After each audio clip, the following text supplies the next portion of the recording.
Good evening and welcome to the Pitt County Board of Commissioners meeting. I'm going to call our meeting to order. If we would, let's please have roll call.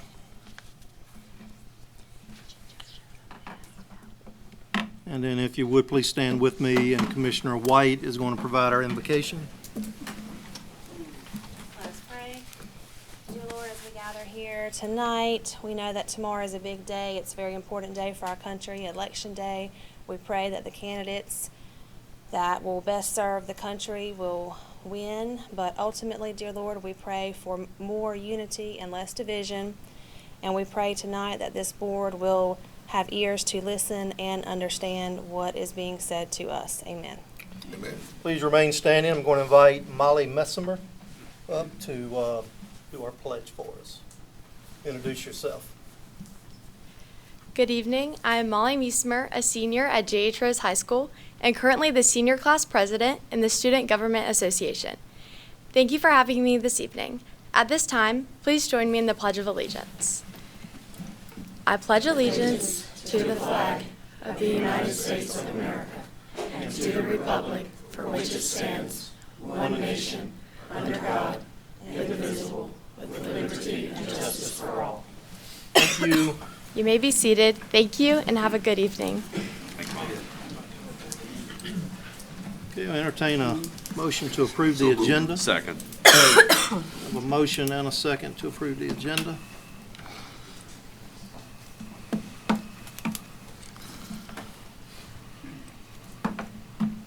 Okay, Madam Manager, do we have any public addresses to the board? You have several signed up to speak this evening, if you want me to go through the list. Okay. First one is Jerry McRoy. Thank you. And if Mr. the Chair, as attorney- he's approaching, if I may read this. Please. Pitt County welcomes all comments on matters of public concern. Each speaker will be allowed up to 3 minutes to speak. A total of 30 minutes is set aside for public addresses to the board. Please state your name and address prior to speaking. My name is Jerry McRoy. I live on Quarry Road, on the edge of Winterville and the edge of Greenville.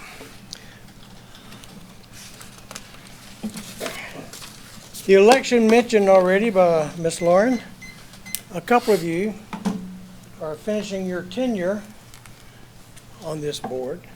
Congratulations for that. I know you probably retired from other jobs, but as far as this one goes, I say when I retired, I highly recommend it. So good luck to you in the future.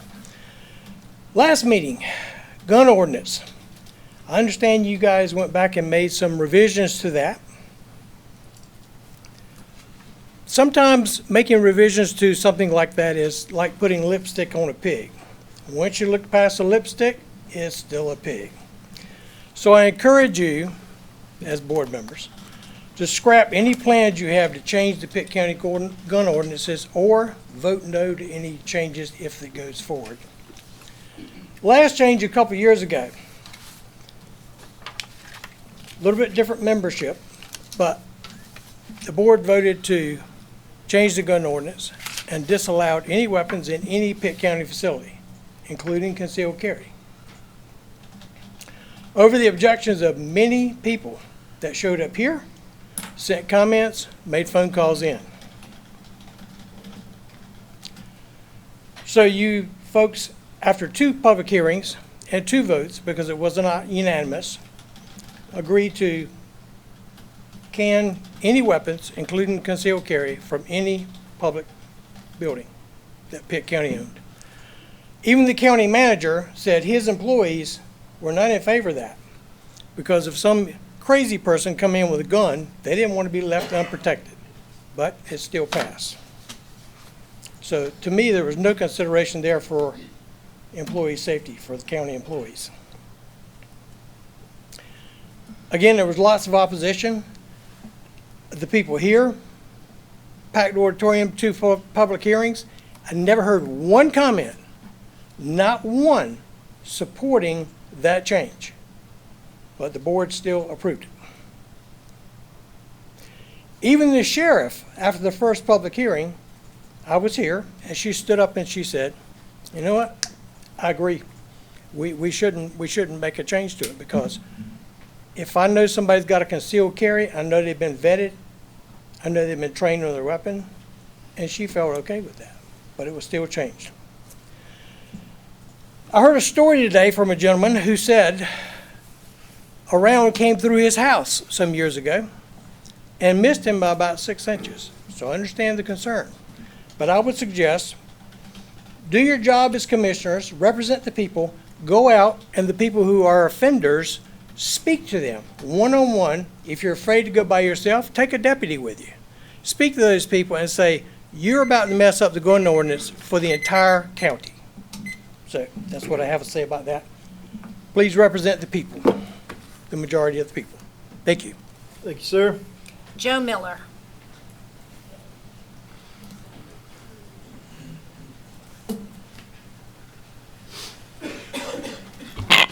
Hello again. I can't wait for this to be over. I'm Joe Miller, 1856 State Mill Road, Bethel. I don't necessarily think that I'm going to impact any of your votes as far as how you might vote for the gun ordinance, but I wanted to point out some things that were brought up at the last meeting. Really wasn't an opportunity to readdress things. Spoke outside with the tall, white-haired representative. I'll call him from the NRA. He was not representing the NRA. He and other people put forth the idea that current laws and regulations ought to be used for helping people that have problems. I don't know if that's the case, but if it is, we need some help from law enforcement and legal people. I found the complaints from businesses vague. They were not specific enough to really address. I do think that you were going to reach out to the businesses and find out what they were, but as it was presented, I don't think it was enough information to sway a vote. There were a lot of people that were kind of against the idea of not being able to fire their guns at night, particularly for the legal taking of animals. And that ordinance is handled by the hunting ordinance. This is not separate and different from the hunting ordinance. So it was as if they didn't really read the ordinance before coming to talk. There was a perversion of the proposed ordinance that got brought forth here. The ordinance at the time was for a backstop. And what got discussed was a $10,000 gun range. This was not a gun range. This was something to stop the bullets. The $10,000 is unrealistic. A pile of dirt for $250, maybe a neighbor's bulldozer, or reading online, I think there's another state, Mississippi, that says 2 railroad ties back to back is sufficient. Have to spend a little bit of money, but it's to keep things safe. I thought it was a bit ironic, maybe that doesn't fully encompass it, but gun safety officers, range officers, those that teach kids, none of them spoke in favor of a backstop or good neighborly relations. There's something wrong with that. I would think that gun safety range people would kind of be in favor of something along these lines. That that's the lesson we should be teaching kids.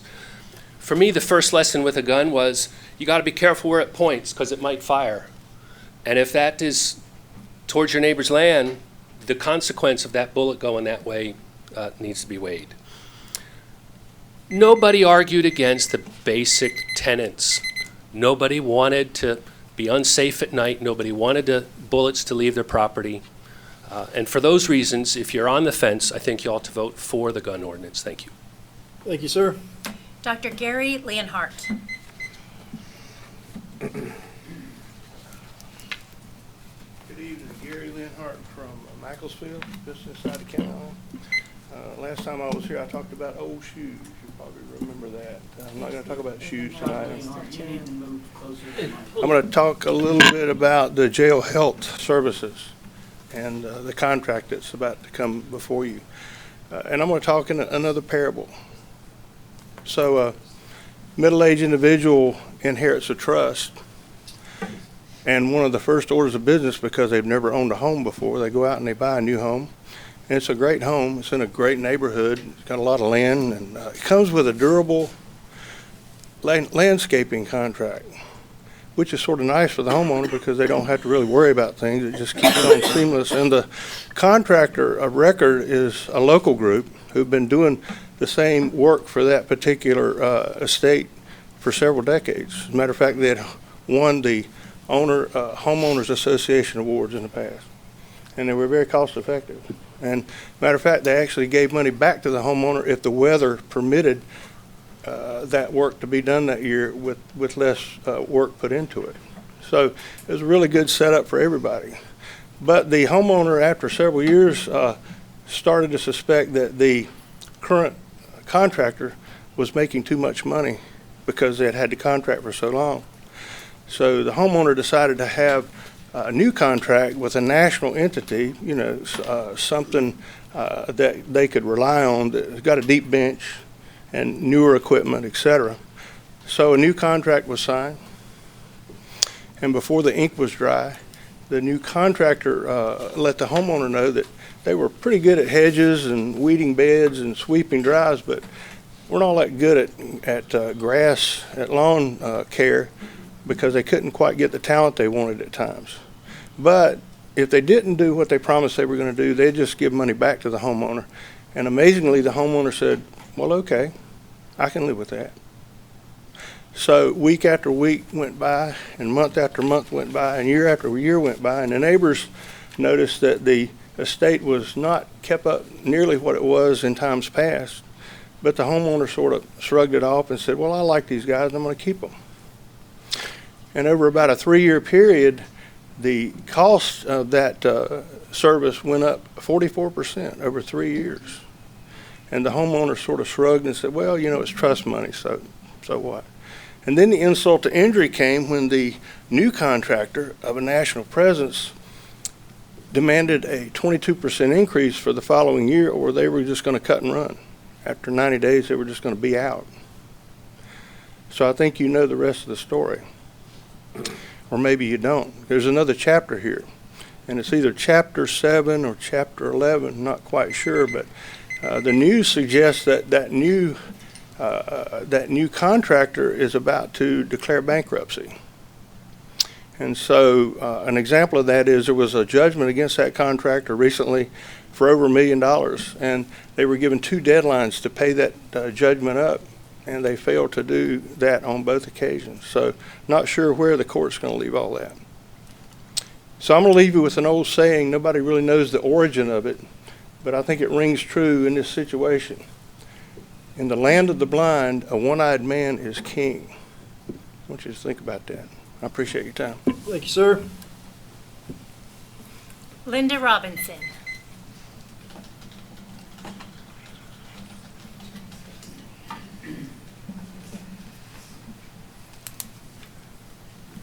Good evening. Linda Robinson, Greenville 27858.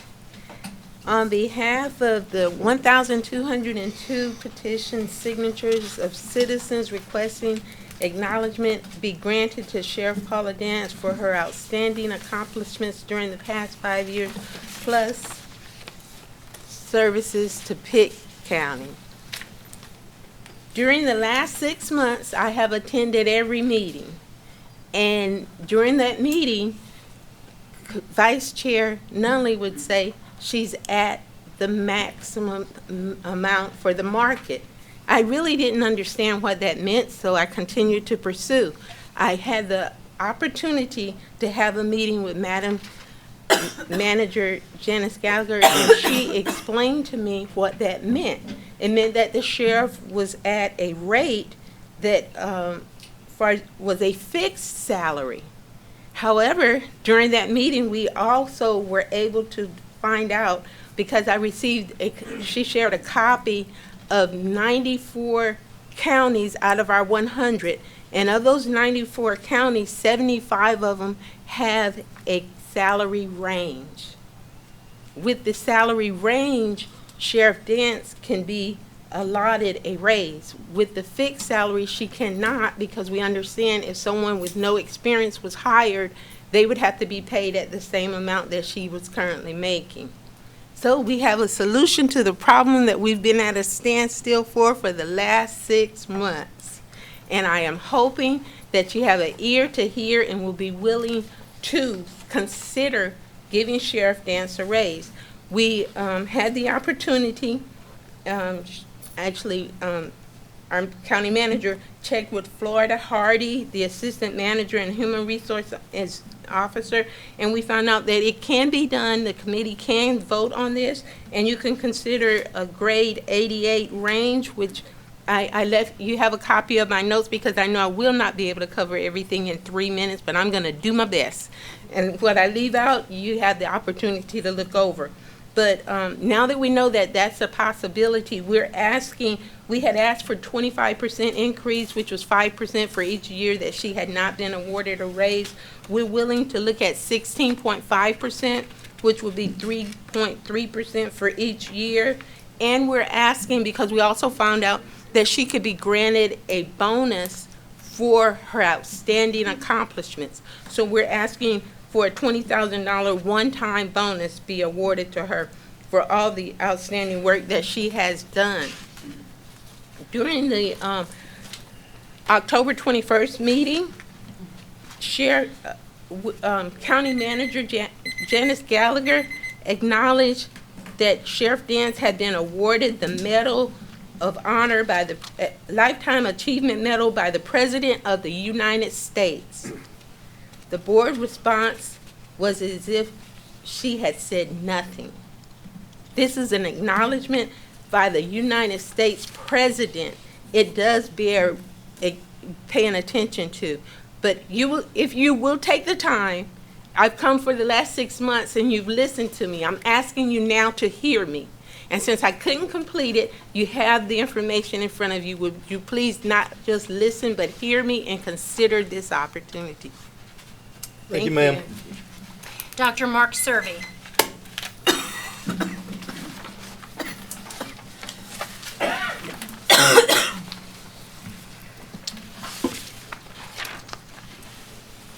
Dr. Mark Servey, Greenville, North Carolina. Apologies, I have to use my phone. Lost my printout. Good evening, Commissioners, Madam Manager, County Attorney. I'm here this evening once again in commitment to this board and to the taxpayers of Pitt County in our pursuit of jail medical contract. To begin, my previous statements made regarding the deficiencies of current health care services was not meant to denigrate or demean any detention officer at the jail, particularly Chief Capehart, whom we have worked with for many years and have utmost respect. He shared with the board that he felt personally attacked about my comments, which was not my intent nor directed at him. We have conducted ourselves in a professional, amicable manner in the past and are confident that we can maintain this same working relationship should we be awarded the contract moving forward. Additionally, there have been statements made by the sheriff about our reluctance or refusal to bring electronic health records to the jail. However, I would like this opportunity to provide background history related to this comment. In our preparation of providing a written proposal to the Sheriff's Department in 2021, I had sent an email to Major Jeff Phillips, who was the superintendent of the jail at the time, confirming the need for an EHR in our proposal. He deferred this decision and sent my inquiry by email to the sheriff's attorney then, Serenity Norman, and received a response from her stating that the Sheriff's Department wanted to, quote, just keep things the way they were. We have these emails verifying that they had instructed us to continue as we have been doing despite appropriation to implement an EHR. When Neil Elks was the sheriff of Pitt County, he also did not want to spend the additional money to have electronic health records implemented. Nonetheless, in moving forward with our proposal for the upcoming RFP, we have already identified several potential electronic health records. Currently, we feel it is also very important to share some information which has just become public in the news media regarding WellPath over the last few days. Historically, WellPath was formed by the merger of two previous correctional health care service organizations and owned by a private equity company. Currently, WellPath is preparing to file for bankruptcy after struggling with an elevated debt load and high labor costs according to most news agencies. It is our professional opinion that at the present time, WellPath will be corporately driven and focused on means to increase revenues through current jail and prison contracts than focusing on ways to improve quality of care. The implications of its potential bankruptcy filing should resonate through the prison services, including this board. In the 20-plus years that Dr. Linhard and I have contracted with the county providing jail health services, we have never defaulted in our fiduciary responsibilities with our company, with the county, or paying invoices with third-party companies. Thank you. Thank you, sir. Dwayne Marriott.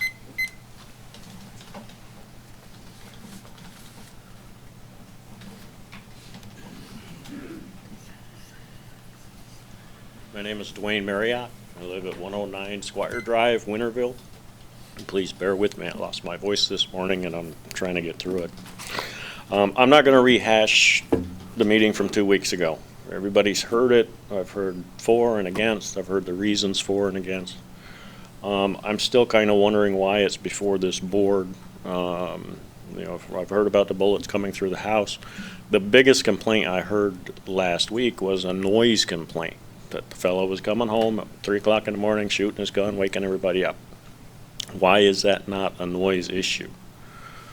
Granted, it's being created by a gun, but if he came home and chopped wood or took his lawnmower out just to annoy people at 3 o'clock in the morning, would we be here? Okay. General Statute 160 Alpha Tech 148 is the noise ordinance that you've already put in place. It covers loud, annoying noises created in your neighborhoods. It's supposed to be covered by the sheriff's department and her deputies. If we go by what we find on the sheriff department's fact sheet, frequently asked questions, my neighbor makes too much noise and it disturbs my sleep. What can be done? We get a lot of noise complaints from citizens across Pitt County complaining. Complaints come in as results of parties, loud music, without parties, fireworks, shooting of weapons, revving of engines, working on cars, dogs barking, so on and so on. Okay, it covers firearms. Okay. In reading your revised ordinance, it puts the sheriff and her deputies in charge of this again.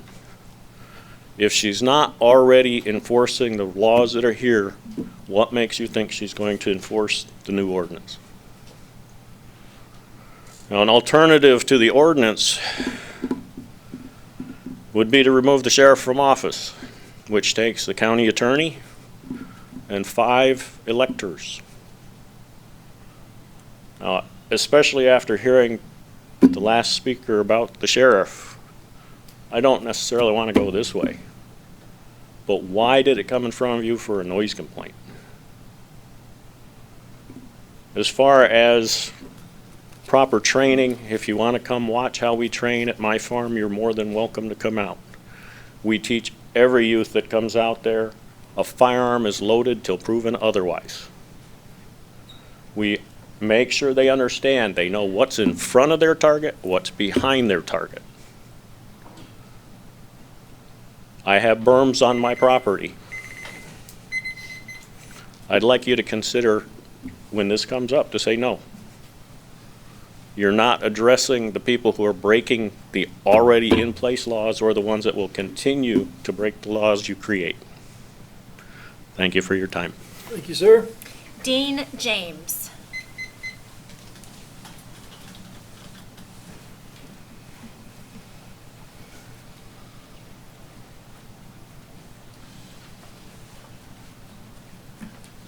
Good evening. I'm Dean James, and I live in the county that way, 27834 area. It kind of disturbs me about the gun stuff. The reason it does is we have laws that says you can't drive drunk. People get arrested all the time for driving drunk. We have laws that say You can't drive without a driver's license, and you can't drive without insurance on your car. That did not help me when the guy plastered my car with me in it. He had stolen those tags from somebody. Only thing I can see that you're doing is hurting good people by doing this.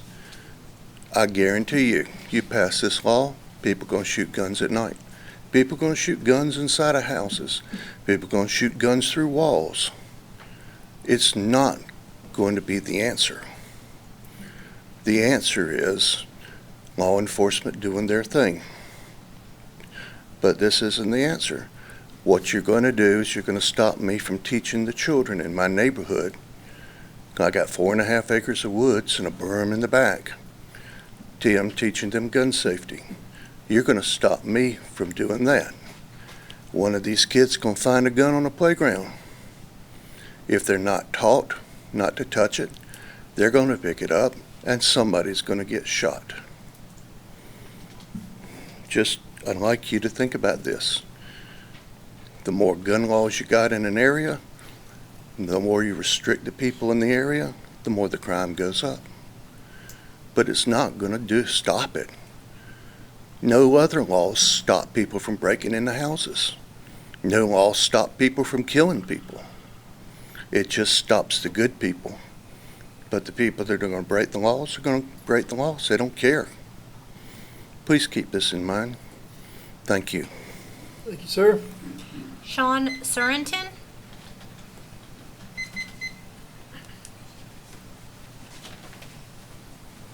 My name is Sean Sorantino. I am a board member with Grassroots North Carolina, representing our members both in Pitt County and in the surrounding area. I don't think I could be as eloquent as the last speaker, and I don't think it requires me to get too long with this, so let's be really brief. Your ordinance is deceptively written because zoning requirements still have draconian and unreasonable requirements for shooting ranges on private property. If there is an existing range, any attempt to change that with your laws would be preempted by the state shooting sports range protection law. This ordinance will affect about 170,000 property owners in the county. And you guys have left a little carve out for professional instructors for pay that exempts handgun instructors. But, if you're teaching kids how to shoot shotguns and rifles, which is where children should start learning, not with a handgun, it doesn't cover them. This law doesn't do anything that can't be handled with the laws that exist. As the last speaker said, if you have a noise complaint, deal with the noise complaint. If you have people putting bullet holes in their neighbor's property, that's a law enforcement issue that can be dealt with the laws that we have already. There's not much more to say about it other than this law will not do what you think it will do. All it will do will affect the people who are trying to be safe, the people who are trying to live within the law, and will therefore stop doing something that is perfectly safe. And the people who are doing really annoying things like shoot guns through their neighbors' houses at 3 o'clock in the morning will continue to do that, especially if you don't take them to jail where they belong. Thank you very much. Thank you, sir. Mark Garner.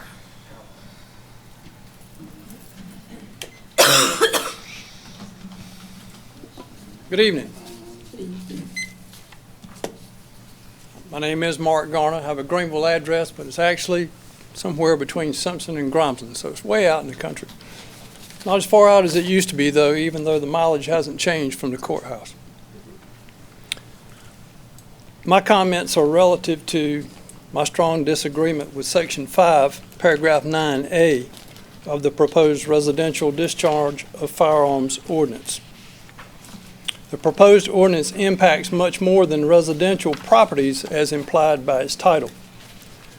I'm not in agreement with having to secure the individual written permission of adjoining property owners so that I may continue to do what I otherwise legally can do on my own property. I urge the county commissioners to strongly consider these comments in their final decision upon this ordinance. Even with adjacent residential subdivision development that has occurred over the past 25 years, we are fortunate that this provision, Section 5, Paragraph 9A of the proposed ordinance, does not currently result in a direct negative impact to me and or family members who also own legacy family farm property adjoining that of my wife and I. Our properties are sufficient in size and configuration that the distance constraint identified within the proposed ordinance text, 300 feet, will not directly affect us today.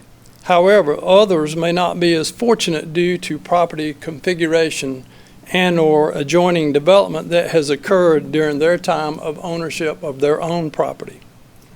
As written, this provision allows that only one person to object and thus dictate what other person can do on his or her own property. Our property has been in the family for 4 generations. My generation remembers when the road through the farm was still a dirt road with very few dwellings. There were no subdivisions and very little non-agriculture related family dwellings. And now, over the past 25 years, the family farmland has become surrounded with development. I know that Pitt County is a growing county. I was born and raised here, lived here my whole life. It is not the same county that it was 69 years ago. But along with growth comes challenges that we have to figure out how to deal with.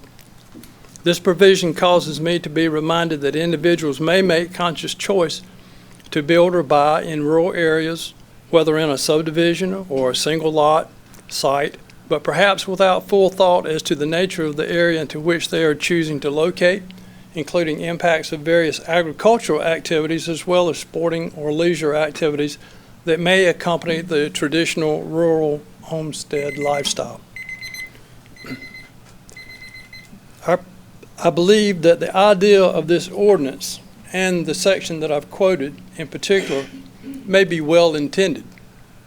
However, I fear that giving in to this provision now will lead to more easily imposed future regulation upon rural land uses and traditional rural lifestyle activities. I appreciate your time and your thought. Thank you, sir. Jay Oswald. Jay Oswald.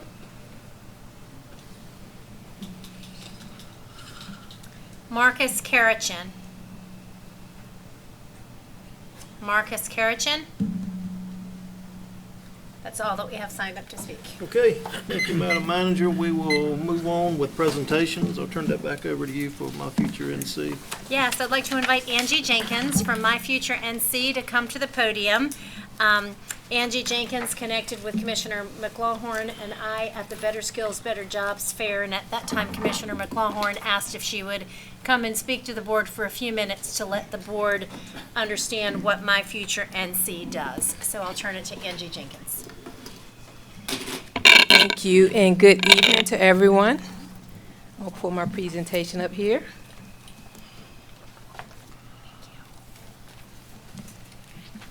Make sure. Okay, there we are. What Kimberly is passing out to you is our JLOT report that we submitted to the General Assembly of Educational Attainment. So I'll go ahead and start. Good evening. My name is Dr. Angie Jenkins. I am the Regional Impact Manager for the Northeast region of North Carolina. I'm here today to share how our mission, the challenges, and the opportunities for educational attainment in North Carolina with a particular focus on Pitt County. In 2019, the North Carolina General Assembly passed Session Law 2019-55, and it set an ambitious goal for North Carolina, and that was by the year 2030 that we would have 2 million North Carolinians with an industry valued credential or degree for individuals through the ages of 25 and 44. Hence, it's known as 2 million by 2030. Whenever you hear that.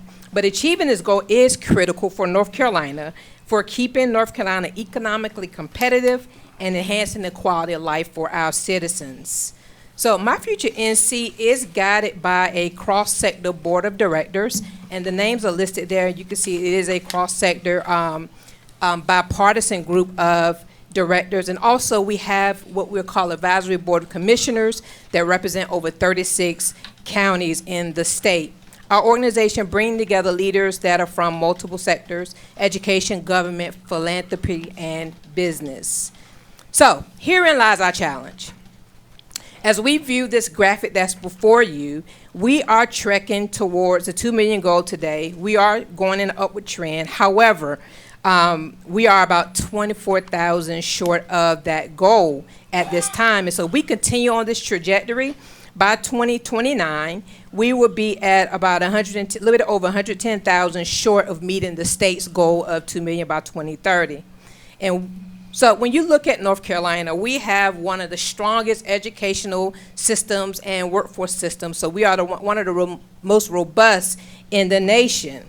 And what's obvious is that, considering this picture, this graphic that you see with the workforce development boards, the community colleges, and the public universities, you would think, why do we have an educational attainment problem in North Carolina? However, when you look at this picture of these students, the issue is, or one of the biggest issues is what we call the leaky pipeline. And there's a video that was submitted earlier, so if you ever get a chance to watch it, it'd be great. We just don't have time tonight, but it's a really great video. Here's the graphic that represents that video. And what it says is that out of 100 ninth graders entering into a North Carolina school, only 30% of them will earn a credential or degree within 6 years of high school. So let's flip that. 70 will not. And so that's mind-boggling when you think of that. And so the significant drop-offs that happens are multiple points throughout that pipeline, and it could be from those not graduating from high school to those not persisting to that second year of college. And so it is a great need that we address these gaps and to address this drop in the pipeline. And so My Future NC, being an organization that was stood up in response to the 2 million by 2030 law, is that we do 3 things. We monitor and report progress, we accelerate action at the local level, and we identify good policy for education. And one of the ways that we do that, when we talk about that data, we are known, I like to call us the data people and the 2 million by 2030 people. So you'll hear me say that kind of interchangeably at times. But data is central to this effort, and we've developed 100 profiles for every single county in North Carolina. And you would see here, we also have some supplemental profiles, and I can share that with you later if you also want to see that. But we particularly have one here. If you look at it, it says at a glance.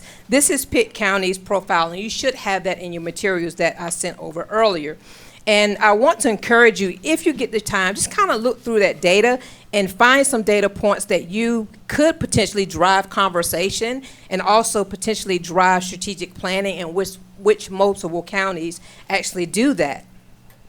And so we look at Pitt County's graphic here, or your one-page profile. Just want to point out a couple of things. We don't have enough time, obviously, to deal with all the data here. But in looking at this particular profile, what stands out is we have, Pitt County has over 31,000 citizens that do hold a degree or credential. However, if you look at that number in that second circle that I've circled there, there's a gap of 5,688 individuals that are currently needed to reach the goal, and that's just Pitt County's Pitt County's percentage of that 2 million by 2030 goal. And so another point I want to point out to you is when we review the college and career readiness access on a profile, and that is on the back side of your profile, you will see that Pitt County is doing an amazing job. You guys are outperforming the state and your peers in several key areas. However, only 48% of the families here earn a family-sustaining wage. And also, if you look at that number under that, it says that only 48% of our students' families actually earn or have a 2-year or 4-year degree. And so that definitely suggests an opportunity for us to delve further into the data and identify ways to strengthen Pitt County's citizens. And so we believe that with targeted support, that we can help counties like yours to not only meet its attainment goal, but we can also help to address the gaps that do exist. And all of those data points on that can kind of give you an idea of what some of those gaps are as it relates to educational attainment. And so we can do that by leveraging the data, by driving strategic data-informed growth, and we could do that by just working together in order to ensure that your citizens have opportunities that will lead them to sustainable wages for their families. As I'm rounding out here, just want to show you that North Carolina, there's 8 of us that support the counties in North Carolina. I'm the one that supports the Northeast region. But one of the ways that we partner with counties is we partner to help you all to align educational and workforce efforts in order to meet the goals that you have before you. And lastly, as I'm ending, too fast, I just want to put this plug, a save the date. You can kind of put this on your calendar. February 20th is our next State of Educational Attainment. I don't know if any of you all have ever been a part of that or have viewed that, but this year it's targeted for legislators, and you will be able to view virtually if you are not attending in person. And so in my close, what am I asking? Why am I here? And I'm giving you somewhat of a call to action, and I want to encourage you all to first of all, commit to increasing educational attainment. It takes all of us, all hands on deck. I know this says an educational attainment, but all of us are responsible for shaping and managing and guiding our workforce and our educational systems. And so that's my appeal to you today. And I also ask that you will, I use the word adopt, but embrace, take responsibility for Pitt County's part of the 2 million by 2030, and that was the number that I left for you. And together, we can ensure that Pitt County and all North Carolinians are well prepared for a prosperous future. Thank you for your time and your support, and it's been a pleasure to be with you tonight. Here's my information. I don't know if you have a copy. Well, I sent you a copy of the presentation so that you all can have my information, and I look forward to working with you hopefully in the future. Have a great evening. Thank you so much. Any questions? Any questions for Dr. Jenkins? Okay, thank you. I want to thank you for that fine presentation. I think it's very valuable for us to hear that. Thank you, sir. I appreciate that. Thank you. Thank you. Thank you so much. Okay, Madam Manager, we'll move on to items for report. I have a few items on my manager's report this evening. As you can see on your agenda, your next meeting date's November 18th and then December 2nd at 6 p.m. in this room. No reminder needed, but of your critical dates tomorrow, November 5th is Election Day, and the polls will be open from 6:30 in the morning until 7:30 p.m. Item C, want to highlight Operation Greenlight. This is the 3rd year that we have done Operation Greenlight, which is a national effort to recognize and appreciate veterans, beginning November 4th and concluding on Veterans Day. And one of the hallmarks of Operation Greenlight is to encourage residences and businesses to light a green light in their windows to show their respect and honor and appreciation for veterans. And so you will see the cupola of the Pitt County Courthouse beginning today until November 11th lighted green. And we know that many of our community partners are also shining green lights for Operation Greenlight. One new thing that we're doing this year is on Thursday of this week, we'll have a small ceremony for all of our Pitt County employees who are also veterans. At 3 o'clock, we will read this board's resolution on Operation Greenlight in front of them. We will also have a keynote address from yours truly, our veteran on the Board of Commissioners, Tom Colson. We're pleased that Commissioner Huggins will read the resolution for Operation Greenlight.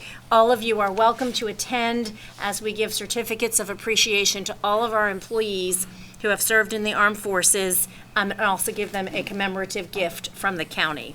So we're excited about that. And have the utmost respect for those who've served our nation. Where would that be? That will be at the county office building in a tent outside. You won't miss us.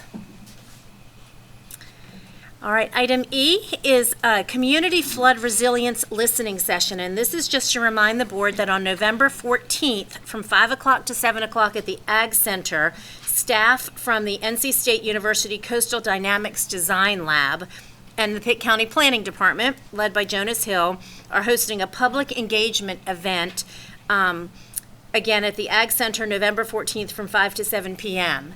And this is part of the Pitt County Flood Print effort, meaning the purpose of the listening session is to better understand the individual and community impacts of flooding so that future flood resilience projects can be appropriately scoped, developed, and implemented. The event will be formatted to allow for participants to drop in anytime between 5 and 7 p.m. Staff from the county and the CDDL, the Coastal Dynamics Design Lab, will be present to engage with participants at various stations focused on different topics, such as flood vulnerability, community assets, unmet needs relating to flood recovery and response. So encourage you to attend that event if you can. Next is a reminder, and we're going in date order, that November 14th and 15th is the NCACC Legislative Goals Conference that will take place in Wake County. We'll have an item later on your agenda to designate a voting delegate for that conference for those who have registered to attend. Item G is National Hunger and Homelessness Awareness Week. Pitt County is participating in National Hunger and Homeless Awareness Week, November 17th to the 23rd. And we will be promoting hunger and homelessness awareness facts during the entire month of November. It'll be a digital campaign that will inform the public of national and local homelessness statistics, as well as accomplishments in Pitt County. And our homelessness facts, resources, and information will be shared on the website, www.pittcountync.gov/homelessness, and also promoted through our Facebook page at Pitt County NC. If you have any questions about that week, and we have celebrated this in the past as well, it is really to raise awareness. You have included in your last week's weekly packet a fact sheet on National Hunger and Homelessness Awareness Week as well, so you can refer back to that. Next, wanted to remind you that the NACO, National Association of Counties Legislative Conference registration has just been released. That will be held in Washington, D.C., March 1st to the 4th of 2025. Those interested in attending, please let Kimberly Hines know as soon as possible so that she can get you registered at the early bird rate and in the host hotel if you're choosing to attend. With a heavy heart, I wanted to share, because it was unusual, that in the month of October, we had two very valued county employees, and now I'm going to say three very valued county employees who passed. And we were very sad to learn of the passing of Christy Coulter, who was a tremendous asset in the public health department. And also John Gray, who was a supervisor in our solid waste division. Both were untimely, and we have provided resources for those departments who are dealing with that grief, and wanted to mention them and honor them before this board, because losing two employees in 1 month was very difficult.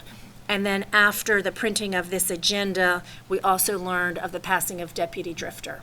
And so I add him to our county valuable members of Pitt County government who have passed recently. And so if you'll keep their families in your thoughts and prayers, and as is our normal protocol, Human Resources does coordinate arrangements that went to those funerals. But wanted you to know that. On a more uplifting note, I've talked to you in the past about Pitt County being selected to be featured on the public television program Viewpoint with Viewpoint. And that has moved forward. As a result of that project, Pitt County received 2 deliverables. We received one 7-minute video, which is now linked on the county website, showcasing the county and our many assets here. And we also received a 30-second video commercial. The county has full rights to both of those, and we can use them, and Dawn Jones and Public Information will incorporate them into the county's branding and marketing efforts. So we're thrilled to have those resources. In terms of distribution, an email campaign with a flyer and a link to the video will be sent by the Viewpoint organization to over 1 million email addresses nationwide within this month. promoting Pitt County nationwide and remember the theme of this segment is best places to live, work, raise a family, and start a business. And so Pitt County will be featured in an email campaign by the Viewpoint organization. In addition, there will be regional commercial airings of the 30-second video, which will take place in selected cities throughout the United States, including all of our major cities in North Raleigh, Charlotte, Durham area, as well as Boston and other jurisdictions that Viewpoint has selected between November 4th, so beginning today, and November 25th, during peak airing time, which is 7 a.m. to 11:45 a.m. and 6 p.m. to 11:45 p.m., and they'll be included on the following networks: CNN, CNN Headline News, MSNBC, CNBC, Fox News, Fox Business Network, TLC, the Travel Channel, and the Discovery Channel. And they will run through November 25th, promoting Pitt County as a great place to live, work, play, start a business, and raise a family. And then finally, the longer public television segment, which will include Pitt County and other selected jurisdictions throughout the nation that were selected, one north, south, east, and west, will be distributed on November 25th to 170 participating public television stations throughout the United States for their programming. Now, we won't know the exact dates that those public television programs will air. The public television programming channel has 1 full year to play the full segment, and that will happen on over 170 channels throughout the United States. When all of them are done, we'll get a report back from the producer to let us know exactly the dates, times, channels, and when everything ran. So we'll have that full report at the conclusion of the year. The takeaway is Pitt County has been noticed, and this is a wonderful opportunity to get our name out there on a really neat commercial. I'm super excited for you on your own time to click on the Pitt County website and see the longer 7-minute documentary. That documentary will be incorporated with some changes into the larger program. Pitt County's portion is just 7 minutes of it, but our 7-minute video we get to keep as a standalone video, and we have interviews on there from me, Michael Cowan, the city manager, and Dr. Kashida Jackson with ECU Health. And I think it really puts our best foot forward, and it makes me really proud of Pitt County and what we're able to showcase. So then I have one last item that is not on your agenda, but wanted to let you know that as we have filled all of our vacant department head positions with Jennifer Lanier Coward in Parks and Recreation and Tiffany Peterson in Animal Services, that happened after Jonas Hill became our planning director, and we have filled those vacant spots. I have relooked at our organization chart and made some shifts and changes in order to maximize the services and the division of responsibilities throughout the county. And so I'm pleased to share with you that effective November 10th, Tim Corley, who you know is your assistant manager and county engineer, will be promoted to deputy county manager and engineer, and seated right behind him, raise your hand, Tim, and PJ Andrews, who is currently your soil and water director, will be promoted to assistant manager and have supervisory responsibilities over more than what he has. I'm thrilled for them to take their new positions in senior leadership team as we continue to watch Pitt County grow and thrive. That's all that I have. Congratulations, guys. Thank you, Madam Manager. We'll move on to items for consent. I'll entertain a motion for that. I hear a second. Second. A motion and a second. Please vote. And then we will move on to items for decision. First one is the residential discharge of firearms ordinance, and I think Matt has a short presentation.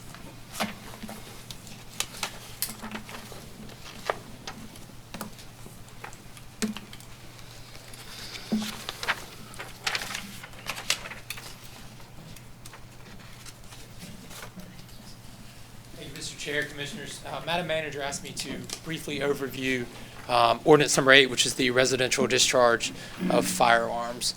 So again, we'll go through the sections as briefly and succinctly as I can. Is just an overview of ordinance number 8.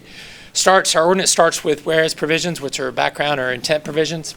It starts with North Carolina General Statute 113, 290, and 290.1, which is the unlawful use of firearms. But as you can see, that will be while hunting or taking animals. It is illegal to discharge a firearm that's carelessly and heedlessly in wanton disregard or without due caution and circumspection. So this is how our ordinance starts, speaking or addressing with hunting violations. Those hunting violations did not cover some of the citizens' complaints that have been addressed to the board. The complaints involved what they labeled as negligent discharge of firearms during non-hunting activities. As you're aware, on October 7th, this board asked for staff to bring back a proposed recreational shooting ordinance, and then on October 21st, proposed some changes to that shooting ordinance. Also in the whereas provisions, it speaks of the general statutes, the common law, and the Pitt County ordinances. All of those tied together do their job respectfully, but they do not fully prevent what these citizens have complained of, and so hence the ordinance was being brought forth. First, for the general statute, there's been mentions of certain general statutes that would cover this: assault by pointing gun, discharge into an occupied dwelling, and disorderly conduct. All of those statutes have their elements that first a law enforcement officer would need to make sure was established, and then of course the prosecutor and the judge in order to fully prosecute those statutes. Mention of common law. Common law is codified in North Carolina General Statute 4.1. The main one that was brought before the board was going about armed to the terror of the people. As you can see, I've listed the elements there. Again, these are elements that would need to be satisfied in order for this provision to be charged. We've also spoke about the noise ordinance and the hunting ordinance for Pitt County. The whereas provisions also speak in paragraph 4 about the intent of the ordinance. As you can see, that's drafted, as well as paragraph 5, which gives the authority and the statutory limitations. So going to section 1, the authority. Again, the authority of this board, North Carolina General Statutes allows for you to enact an ordinance that regulates, restricts, or prohibits the discharge of a firearm except in limited circumstances, and those are governed by statute. So again, you cannot restrict the use if it's for taking of animals or birds pursuant to Chapter 113. You can't do it if it's in defense of person or property, and you can't do it if it restricts the lawful directions of law enforcement officers. There's been mention of preemption. Again, 14409 speaks of uniformity with regulation of firearms. It says that it's a statewide concern, and regulation of firearms is prevented from regulation by local governments, except as provided by this section. And again, I've listed subsection F, which says that nothing contained in this section prohibits municipalities or counties from application of their authority under 153A, 129, which was the provision cited earlier. There's been mention of sports shooting range protection. Again, 14409-46 speaks to that. And what is, this is just A, it does go all the way down to E, I believe. But the big thing about this is it says if the range is in compliance with any noise control laws or ordinance that apply to the range and its operation at the time the range began operation. Speaking with Planning Department, we have 2 shooting ranges in operations that are have been provided permits to operate those shooting ranges. Neither one of them violate this proposed ordinance. And again, even if they, if in the future they do violate it, they would not be held responsible, and you could not charge those 2 shooting ranges because, again, they are in operation if, again, this ordinance passes. If we go down a little bit further from that, this is also in the article of shooting ranges. It says this article does not prohibit a local government from regulating the location and construction of a sport shooting range. Applicability, this ordinance, proposed ordinance, would be applicable to the unincorporated portions of Pitt County, which include the municipal jurisdictions. You can see here I've listed that 7 of the 10 municipalities already restrict the discharge of firearms. Caveat to that, those 7 of 10 was the ones I could find in electronic form. Falkland, Fountain, and Bethel, I believe, have it. I just could not find it. Their ordinance are not listed online, so I could not find it at this point. But we do know that 7 of the 10 do restrict the discharge of firearms. Section 3 is your definition section, and that's just there for clarity. And now we get to the restrictions. So again, the first restriction is, it is unlawful for any person to discharge a firearm within 300 feet of a school, church, daycare, playground, park, recreation area, residence, business, or occupied structures. So the prohibition here is discharging within 300 feet of an occupied structure or occupied area. Your next one is a general prohibition. You cannot discharge in wanton disregard. Again, the terminology of wanton disregard is the conscious or intentional disregard of or indifference to the rights and safeties of others. A3 says you cannot discharge a firearm if it will result in property damage or bodily injury. Subsection B of this ordinance, section 4, says you cannot discharge on or across the property of another. So that is the prohibition. I can't be on the property of another or shoot across the property of another. C, this concerns livestock. I believe this was a change that was made, and I've emboldened in the direction. So the caveat here is and. The discharge has to be in the direction and within 300 feet. So both of those elements have to be satisfied in order for this to be a restriction. D, the final restriction in section 4 says that the discharged projectile cannot leave the property on which it was fired. So those are your restrictions. That's what the ordinance essentially governs. As you can tell, the big one is discharging a firearm within 300 feet of an occupied structure or residence or place. Section 5 lists out the exemptions, we've changed that, the exceptions. So quoting from the ordinance, it says, this ordinance does not apply to or restrict the discharge of a firearm in any of the following circumstances. So discharging a firearm in a manner prescribed by section 5. So if you do it in any of these exceptions, it's not a violation of the ordinance. And these exceptions are only needed when discharging in violation of section 4. So only if you're in violation of section 4 do you need to worry about the exceptions. In lawful defense of property, lawfully take birds and animals and pursuant to lawful direction, that's already restricted by the statute. Essentially, 153A, 129 says that we cannot prevent that in our ordinance. Number 4 is law enforcement or members of armed forces acting in duty or during training. Number 5 is for an historical ceremony or commemoration. 6 is at a school sanctioned event, including 4-H. I know we had some public comment for that, so we did change that to 4-H as well. At a shooting range operated by a recognized gun club or law enforcement agency. And here we changed the backstop provision. The range is reasonably constructed for firearm safety for the type and caliber of the firearm being fired. Number 8, there was a request for this by a firearms instructor in the course of operating their business, or, and this would be for the individual that's under the supervision of that firearms instructor during their lessons.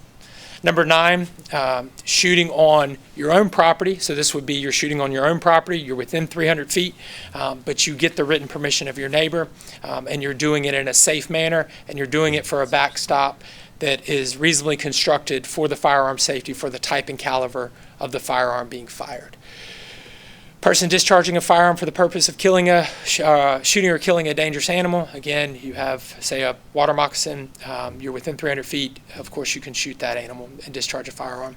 And then lastly, at a turkey shoot duly organized by a gun club or nonprofit organization for fundraising purposes. I know we had a gentleman that spoke about that, so that has been changed. Section 6 is your violation and penalties. It includes criminal as well as civil. And your section 7 is the effective date. So if this is passed, the ordinance will not be effective until January 1st, 2025. I know I ran through that very quickly. I was trying to save time for other questions or any comments that we may have. So.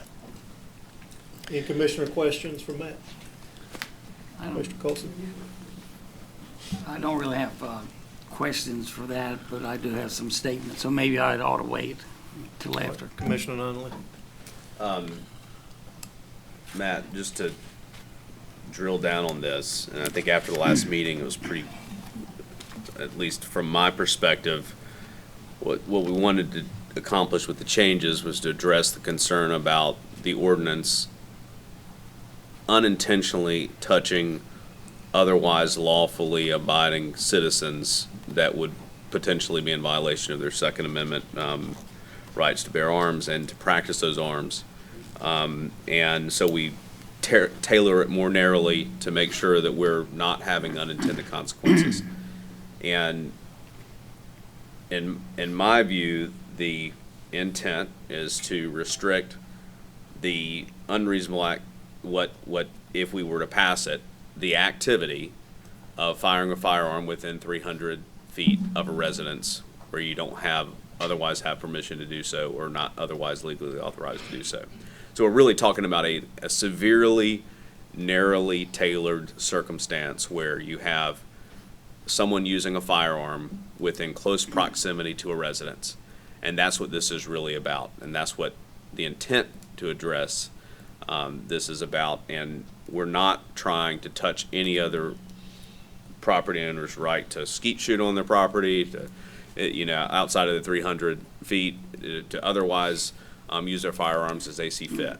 And, the old Oliver Wendell Holmes saying, we're not trying to keep people from swinging their fists, right? We're trying to keep them from disturbing the peace when they're in close proximity to a residence or school or church or, occupied.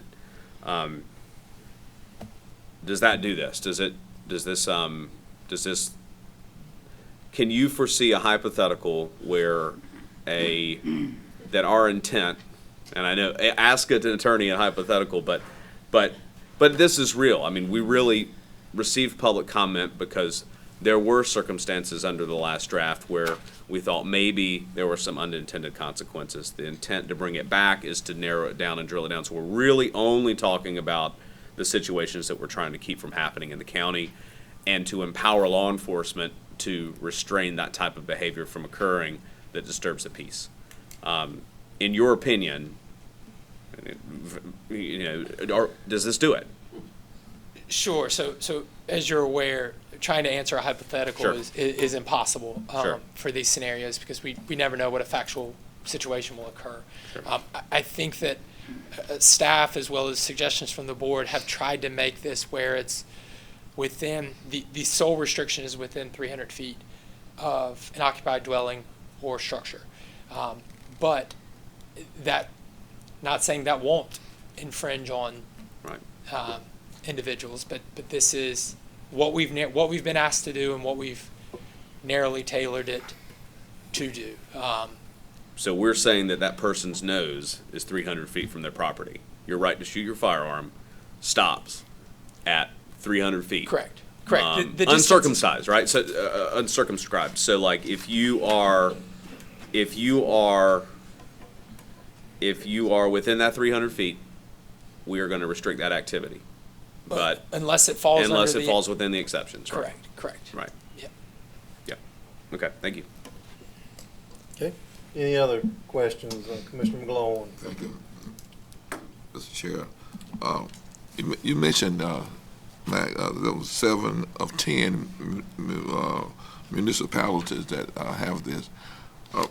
Have you found out how has that been operated? How are they doing in terms of enforcing this? Have there been any concerns as to? Yes, sir. I have not been able to ascertain that information. I think Okay. that would be due to being the municipalities. It would either be, of course, the sheriff's department or the town, village police, city police that would govern that and regulate that. So I don't know how it's operated under this. Okay. You haven't heard anything to the contrary of any ill problems with? I do not know, Right. Commissioner Lawhorn. I'm sorry. The other area was the shooting range. Now, I think if they have an existing shooting range and it's already been conformed by the proper operation procedure, this would not pertain to that. Correct. Right. Correct. And we have a shooting range ordinance, and I believe, speaking with Jonas Thiel, our planning director, he states that there are 2 operational shooting ranges in the county at this point, and Right. both of them have the required permits. There has been some concern that I've had about the shooting range, and I want to make sure that was clear because if they are lawfully abiding by the operational standards of that, it wouldn't pertain to that. Gotcha. I sort of was in the same premise of mine of Commissioner Nunley, that it was the intent of was what he eloquently described. So, thank you. Commissioner White? I don't have any questions. I just have a few comments that I wanted to reiterate from last time, and then a few new ones for tonight. So, if everyone will remember, we had 183 people that signed a petition against us passing any new gun ordinance. Last time we had a room full of people up here, and the overflow room downstairs was full. A lot of people spoke. We've had people come and speak tonight. I know I've received phone calls ever since our last meeting, thanking me for voting against it and encouraging me to continue to vote against it, because this is not what people want. We received in our weekly packet a letter from a business owner in the area detailing the ways that it would hurt their business. It started as a civil dispute between neighbors. So I don't think that that really is good cause to make a countywide ordinance. Like I said last time, reckless shooting towards someone's property or their home is already against the law. Having to ask your neighbors for permission is not always the best thing. For example, if Commissioner Holloman and I live beside each other and I really don't like him and he calls me up and asks, I like you just fine, Benji, I was using you as an example. You know, I can be petty, and I mean, we know neighbors can be petty. I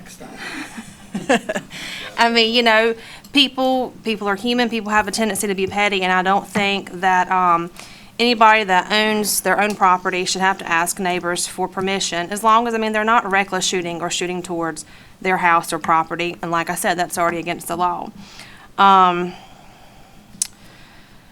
do feel like this will start a slippery slope. It sets a I don't think that we need to set any precedents for this board or any future boards to make any new laws, ordinances, or rules involving guns. I just think that opens a can of worms that we really don't need to touch. There's not a need to touch that. But I want to end it with, like I said last time, as adamantly as I am against this gun ordinance, if the majority of the people were showing up in favor of it, I would vote for it, because I'm up here on this board as an elected official to serve the people. So the majority of the people have spoken, and it is our responsibility to do the will of the majority of the people in Pitt County. And I will end my comments with that. Thank you, Commissioner. Commissioner Colson, back over to you. So, Commissioner. And you want to go first? Commissioner Huggins, you go ahead. He just got a comment. I don't think he's got a question. Well, I don't have a question either. I just want to make a comment too. Yes, ma'am. Yes, we did have 180 some people to show up out of 170 some thousand people, citizens of Pitt County. As I said last time, you know, we are here to serve all of the people. I'm not going to base it just totally on who showed up, but looking at the issue, and we're trying to find a solution to this. And as one speaker said, that we have laws, and people, it doesn't stop people from breaking those. So yes, no, it doesn't, but it does not mean that you don't make the law you know, because we need laws. So I'm really supportive of the Section 4, where it talks about, as Commissioner Nunley talked about, the 300 feet. I'm really concerned about discharging firearms within 300 feet of another dwelling. that's my concern for anybody who lives, and somebody is discharging a firearm next door. So and this ordinance would help law enforcement because right now the deputies go out and say they can't do anything because they didn't hear the shooting, didn't see the shooting, or whatever. So it's just taking one resident's word over the other. So if you have an ordinance, I think that would help law enforcement somewhat.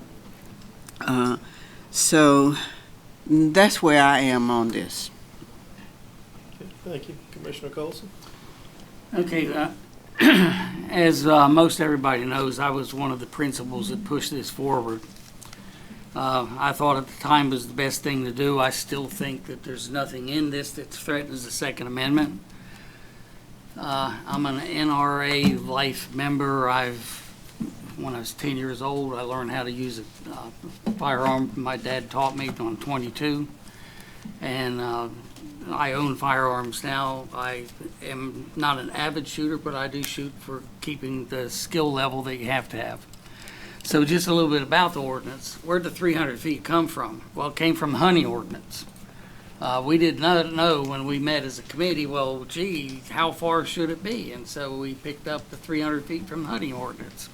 So we thought that was reasonable. But one of the things that I'd like to promise the community that has sent the outpouring of emails to me, I will not sell your email addresses to somebody. I mean, I think I got hundreds. I'm serious. I can put it on my phone and just go,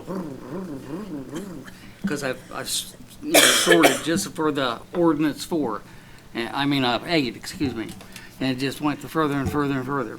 Which brings me around to what Jerry McClurg said when he came up. He was the first speaker, and one of his comments had to do with Ordinance 4. If you remember a few years ago, we flipped Ordinance 4. Well, I say we 5 members on this board voted to flip the ordinance in the face of, I'm going to say, almost equal numbers of people who have come up in objection to this ordinance. And at the time, I was really flabbergasted that this board, 5 members, would vote against the community. And Ann, I know you said that, well, what about the 170,000? Well, if you remember, I asked Scott, who was then the county manager, I said, Scott, how many people are in favor of flipping Ordinance 4? Now, Ordinance 4, what that did is back in, I don't know, 2014, 2016, somewhere, we changed the ordinance where concealed carry permit holders would be able to carry weapons on county property and so on. You couldn't take it into the schools, you couldn't take it into the courthouse and various things like that. But the ordinance, I thought, was well written when it was changed to allow that. And if you remember, there was articles and TV news presentations and this, that, and the other, and Henry Hinton on the radio about people claiming that we're going to have the gunfight at OK Corral.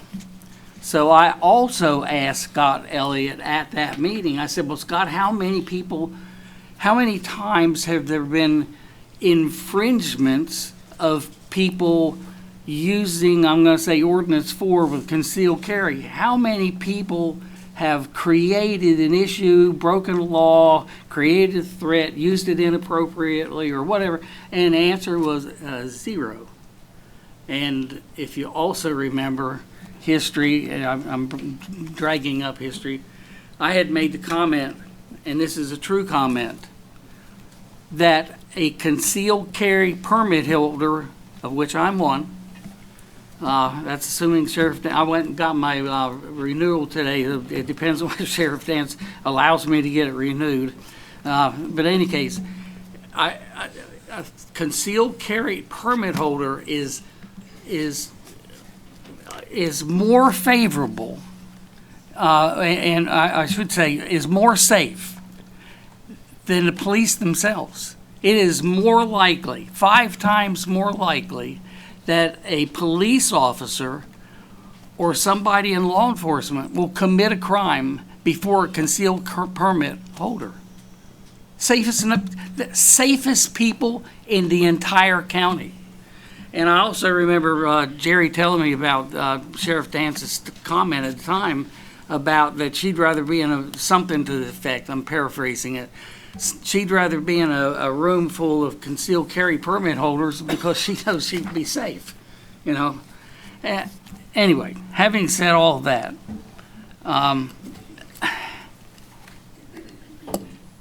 this outpouring of people makes me, even though I felt like there was something we needed to do, and I still think that maybe there's something we need to do. Maybe the ordinance ought to just be you can't shoot within 300 feet of a home, period. I don't know. But at this point, I'm not going to vote for it. Even though I was one of the proponents of it, I can't vote for it. I cannot vote against these people because I think if I were to also go and ask, well, how many people have actually spoken in favor of the ordinance? And I'm going to tell you, I have received out of the hundreds, 3. I went back to the end of counting them, 3. And I know that at least one of them has spoken to us in this commissioner meeting. I'm not sure about the other 2. But in any case, having said all of this, I believe that we made a mistake a couple years ago when we voted, when 5 members of this board, 4 didn't vote for it, but 5 members, 5 against the entire community. I will not be a part of it this time of being one of those 5 that votes for this. And you're hearing that from somebody that was one of the original proponents of this ordinance. So I felt it was important to say that. I thought it was important that some of the members hear some of the history about how all of this came about. And, well, anyway, that's where I stand. Commissioner Colson, all those people that emailed and called me, I told them to email and call you because you were the one that dug it up. Touche. Commissioner I love Perkins Williams. I love you, Mark. It seems as if the emphasis put on residential area. I do know for a fact that a school was within the range of 300 feet. And deputies were called several times. And it was the outpouring of the community about the children at that particular elementary school. And so for that, for what's this restriction for the entire list of number 1, I support it. Okay, all hearts and mind cleared. I'm ready to vote on this. Mr. Chairman. Yes. I'd like to make another statement. I did some investigation and I found there's no current ordinance on shooting in a residential neighborhood. There's no ordinance, and we have no ordinance in Pitt County that, but we do have a hunting ordinance and an allow noise ordinance that's in place. So, you know, my concern, and I talked to some people, as Commissioner Colson and others has talked to them, was the residential area shooting indiscriminately at night, people trying to rest, shooting in the neighborhood within 300 feet of another neighbor. That was my concern, and my understanding there's no ordinance that's designed for that right now. So I just want to make that clear. Thank you, Commissioner. Commissioner White, do you have something else? Yes, I would like to make a motion that we. I have a recall. No question? Comment? Yeah, question. Okay. A question this time.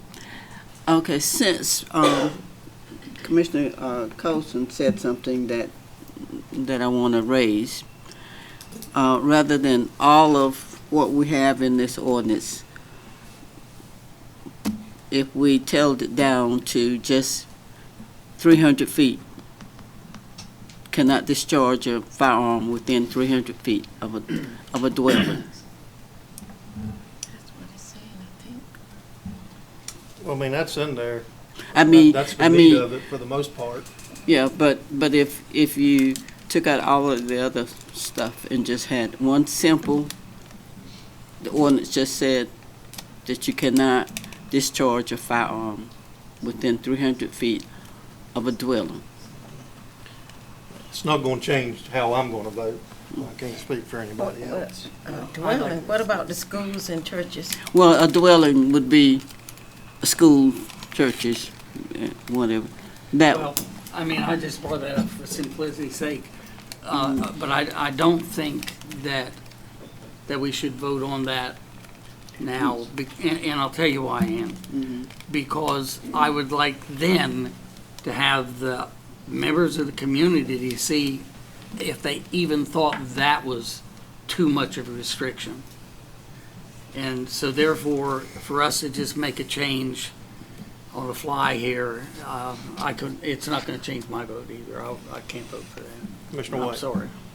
I'm ready to make a motion now if comments are finished. I think we're ready. I would like to make a motion that we scrap this proposed ordinance, that we do not consider it, we kill Your it. motion is to deny. To deny, yes, Okay. sir. Do I hear a second? Yes or no? Okay, we have a motion and a second to deny the ordinance. Mr. Chairman, Yes. could you make a clear statement as to how the vote goes so that the general public who are looking Sure, they'll have. out there yes. in, if the motion to deny this ordinance and you vote for it, what are you saying?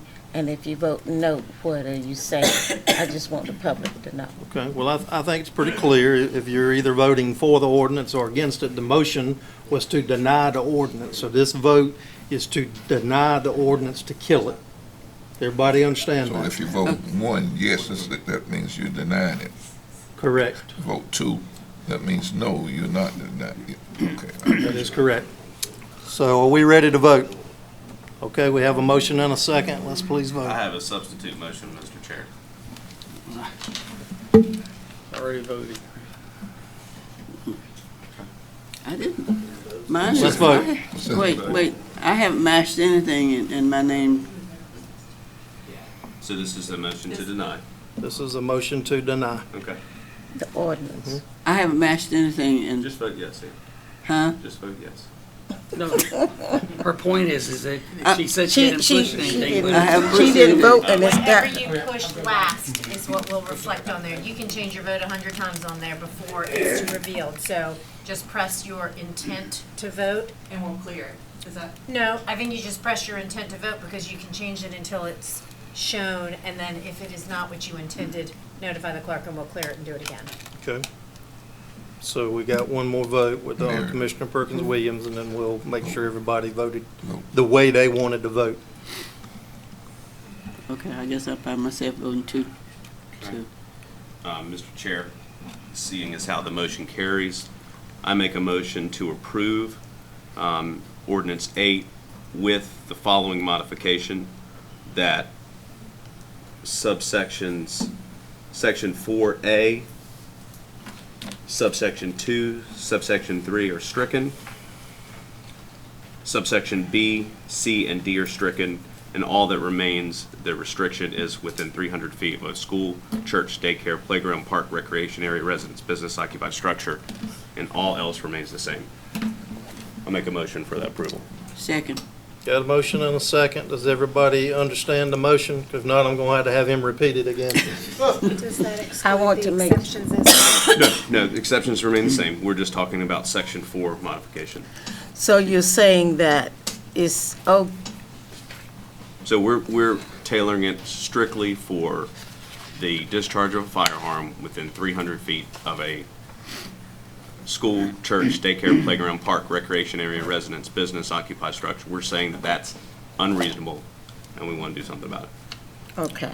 Okay, so one would be yes. Yeah. It's Yes. supported. So 1 is to support, and 2 is not to support the motion. Correct. Okay? All right. Everybody ready? Yeah. Yeah. All right. You're gonna have to wait on me to think about this for a minute. I did not say that to try to bring this up as even an issue.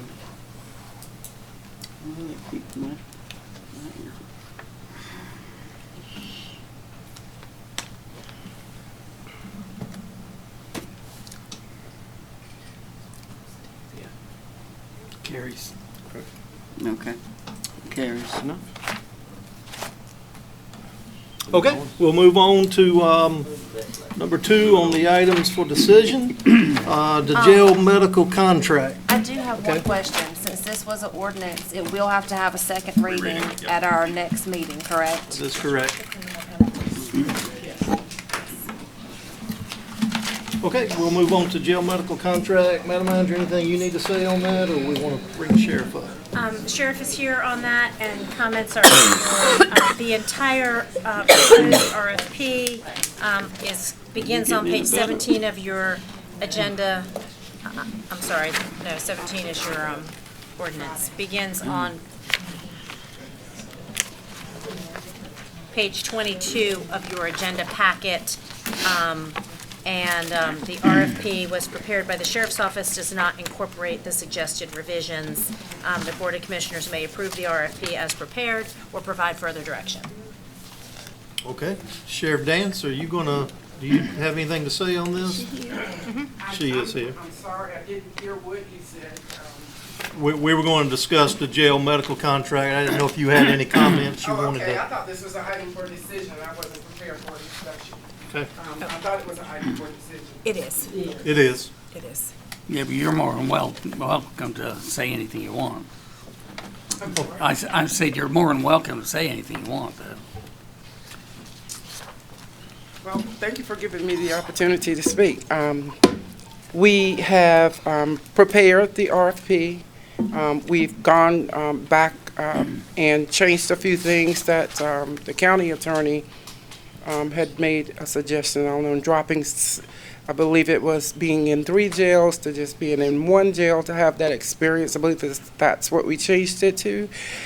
And so we have made it the bare minimum of what we know has worked in the detention center at this time. So we feel comfortable with what we've done, and we're ready to send it out, meeting you guys halfway to send this thing out for RFP and see what shakes out and see what comes back. And so we are prepared for that. Okay, thank you, Sheriff Dance. What's the pleasure of the board? I have a question for county attorney, manager, excuse me. Okay. Now, you and I have talked about this and some of the provisions that were in it that I felt were infringements upon possible other people voting on it. And so I did not read this because I'd already read the other one. And Janice, you told me that you'd sent forth a letter with those things that we talked about, asking that they be removed or modified. And a response came back is that no, they were going to keep it the same and they were not going to modify anything. So I'm caught a little bit off guard here because I did not reread this. I read the first one word for word all the way through. And so I don't know, is this what we talked about or not? So the only suggested revision that was made as conveyed to me from me through the county attorney to the sheriff's attorney was an agreement to push up the release date, right, so that there would be an earlier time for the responses to come due. And some. Would you explain that further, please? Yes, so the original RFP that was proposed would not have issued until January, and responses would have been due in February. And based upon the comments that you had made in the board meeting, for a larger period of time for response, we shared back with the sheriff's attorney that we wanted to back it up a little. Another reason for that was so that we could have the responses back before we went into budget preparation. That request was changed, and so on the new RFP, you'll see that the due date is January 31st rather than the end of February. There were some typographical errors that were fixed.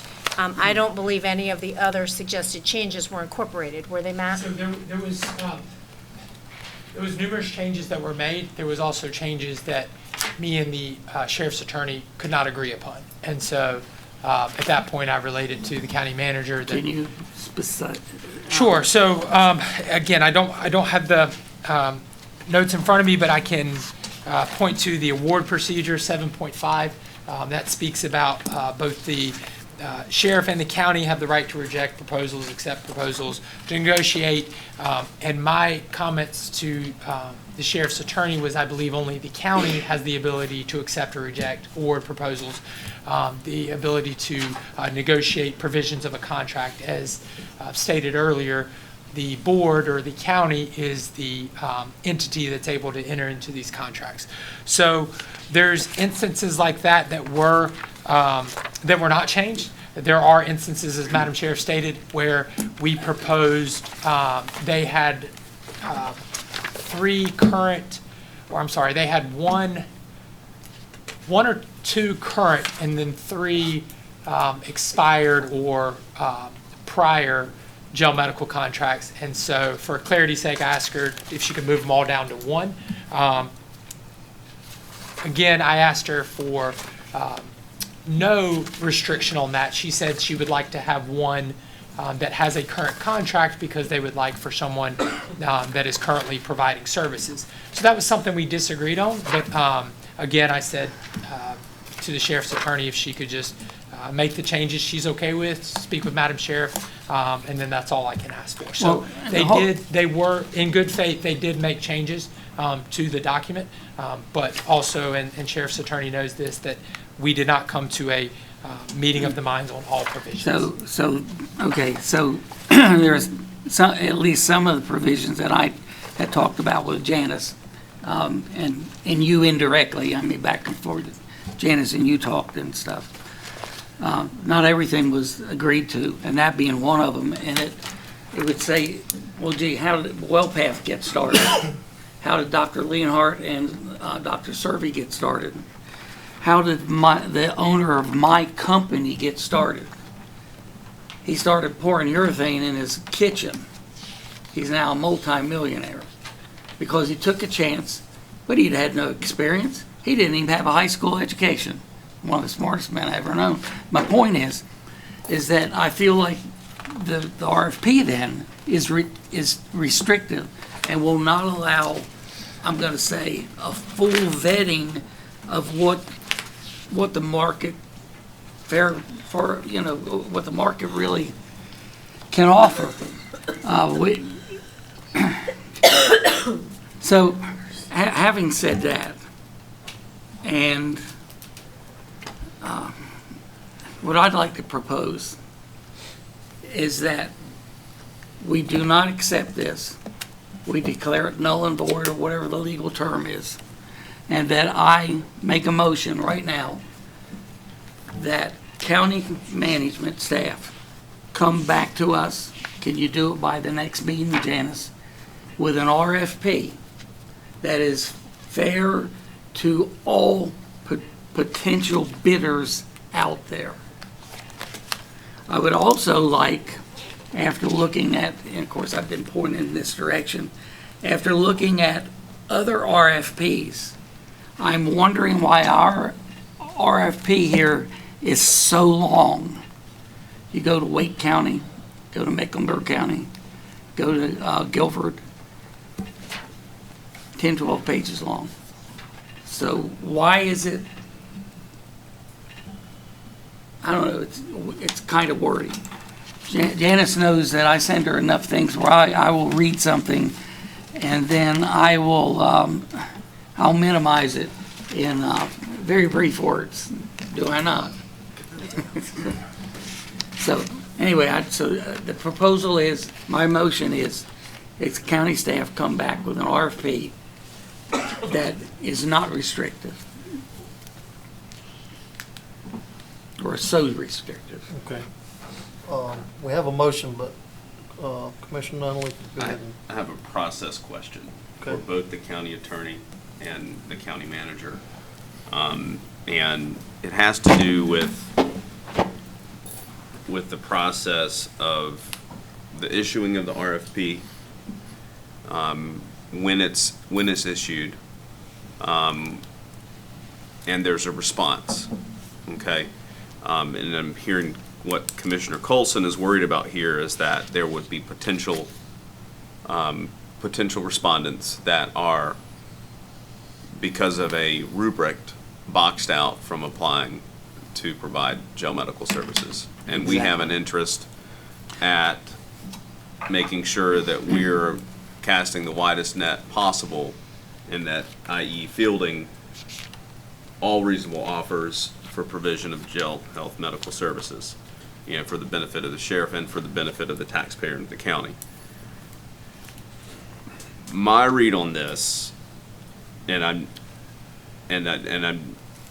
did see some changes from the previous version in this edition that I see in the packet here, but I do see at 2.2 proposal submission requirements that the county does reserve flexibility, and the county being the sheriff and our board, the flexibility to reject any proposals, to waive technicalities within the, I guess, presumably of the RFP, and to make such selections deemed in its best interest. So, in other words, everything here, there's a rubric, but if we get I guess my question is, if there's an issuance of the RFP and we receive response back, are we entitled to see all responses? And will we be entitled to see all responses? So the language in 2.2 is contradicted later in the RFP, is my That's understanding. Problematic. Yes, because up in 2.2, it says Pitt County reserves the right to reject all proposals. If you go down to 7.5,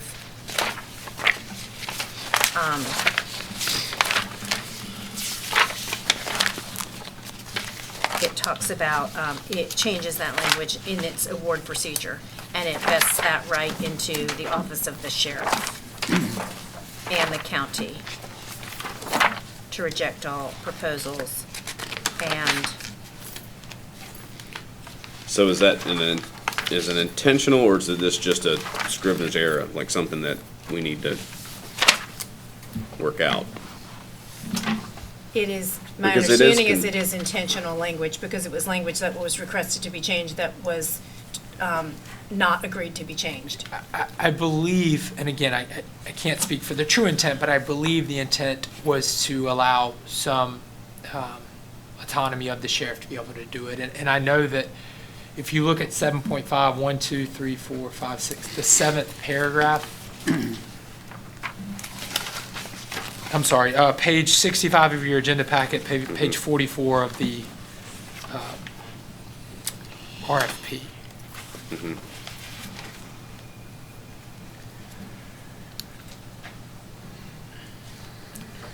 So, I guess if the purpose of, and I guess this is just from where I sit, if the purpose of the RFP is to field responses, right, and gather the most amount of market data that we can, I want to make sure that the RFP allows respondents to actually respond, and for us that make decisions on the financial viability of those proposals, in collaboration with the Sheriff's Department, come up with the best fit for the taxpayers of Pitt County. If the RFP doesn't allow that oversight, I have a problem with the way that it's currently drafted. And if there's a conflict with 2.2 and 7.5, then I can't be in support of its current formulation. It seems to me that it would be an easy fix to just take the language in 2.2 and excise the unilateral nature of that which is reflected in 7.5 and maintain that bilateral procedure that takes into account, the money and the provision of services, with the understanding that we all have to work together to come to the best solution. So I'm not mistaken in that they're contradictory and they don't work. Okay, that was my read on it. I just wanted to make sure. Okay. So I would like to see it fixed. Commissioner McGlaughlin. The sheriff is here. I would like to ask her, she heard the comments, and Sheriff, if you would, she heard the comments and the statement that was made. What are your stance? I'm sorry, repeat that. I said, I would like to know your stance on what are the comments that was made by several board members concerning your proposal. Well, we were asked to do an RFP and coming up and meeting in the middle to do an RFP. And so that's what we strived to do, was to do an RFP. And we did it based off from the needs in the detention center, the mental health issues, the issues of the substance use issues, programs that I have in the detention center that works in conjunction with our current medical providers, the MAT that we have inside of the detention center. All of that we took into account. And it took some time to work with our current medical provider to get where we needed to get to sustain these programs. I fear that, and these programs have proven to be a great asset to the community with many success stories. One of my fears is that certainly if I don't have a medical provider that continues what we've started, that these programs and all of the hard work that we've done goes away. In fact, we have not yet signed the contract, and I don't know if Madam County Manager has spoken to you all about the fact that we're starting to partner with DHHS to restore mentally ill people that's in our detention center, where I have committed 10 beds to first address the mental health issues that's here, the severe mental health issues, in conjunction with our medical contract, as well as WellPath Solutions, which is the contract that DHHS has. So there's a lot of moving parts that's going on that we know that WellPath is already doing and already prepared to move to the next step in addressing mental health issues, in addressing the most severe issues that my jail faces. The only people that are in jail are poor people and people with mental health issues and substance use. Well-to-do people are not in jail. Their families can afford to send them off for treatment. And what I've done is I've bought treatment, that same treatment that a family who can afford to send people off. Those services that they get, I have now bought into the detention center in conjunction with the medical contract that I am currently in. And so it is my fear that if we are not in a position to have a well-established medical contract that can continue what we're doing, I think that it's a failure for the county. It's a failure for what we've done thus far, and I just don't see the programs being able to continue the way that it has been. And secondarily, I would say that you know, we've done our due diligence in looking at the cost. And again, when they came to us with 22%, my first inclination was, oh no, that's too much money. And then we went back and we were able to negotiate 12% because they had not had this. It was pre-COVID when we entered that contract originally. And of course, they were fighting. I mean, we were all fishing from the same pond, as ECU, as the local doctors. And nurses could write their own ticket on what their pay was during COVID because there was a shortage. And aside from the regular 5%, WellPath had not asked for an increase, aside from what was already in the contract. And we are post-COVID, and they're still paying those salaries for the medical staff that they have. And yes, it's fair. Things go up for everybody. Cost of living has gone up for food. You all are going to see soon a contract that's going to come in for food services, and it may be a sticker shock. But that contract too was before COVID, before the price of food went up, before the cost of medical care went up. And that'll be a sticker shock that you all see. But we do our due diligence in looking at making sure we're fiscally responsible as well. I mean, I'm a taxpayer. My taxes have gone up. And it matters to me that that it's not going up anymore. I have a vested interest. And, you know, we've compared ourselves to, I know that Winston-Salem is bigger than we are, but their jail may hold probably 400, maybe 300 more than ours hold. And they pay double what we're paying. They pay double my current contract right now with WellPath because the services that we can provide, bringing in, you know, Forsyth maybe are using the medical company to do, but I use local services. For instance, local counseling services that comes in and does counseling for the programs. So I try to use what I can use within the community to make this thing work, to keep our costs down. And I think one of the things that Madam County Manager had maybe asked for was to go down from the 450 ADP, average daily population, to 425.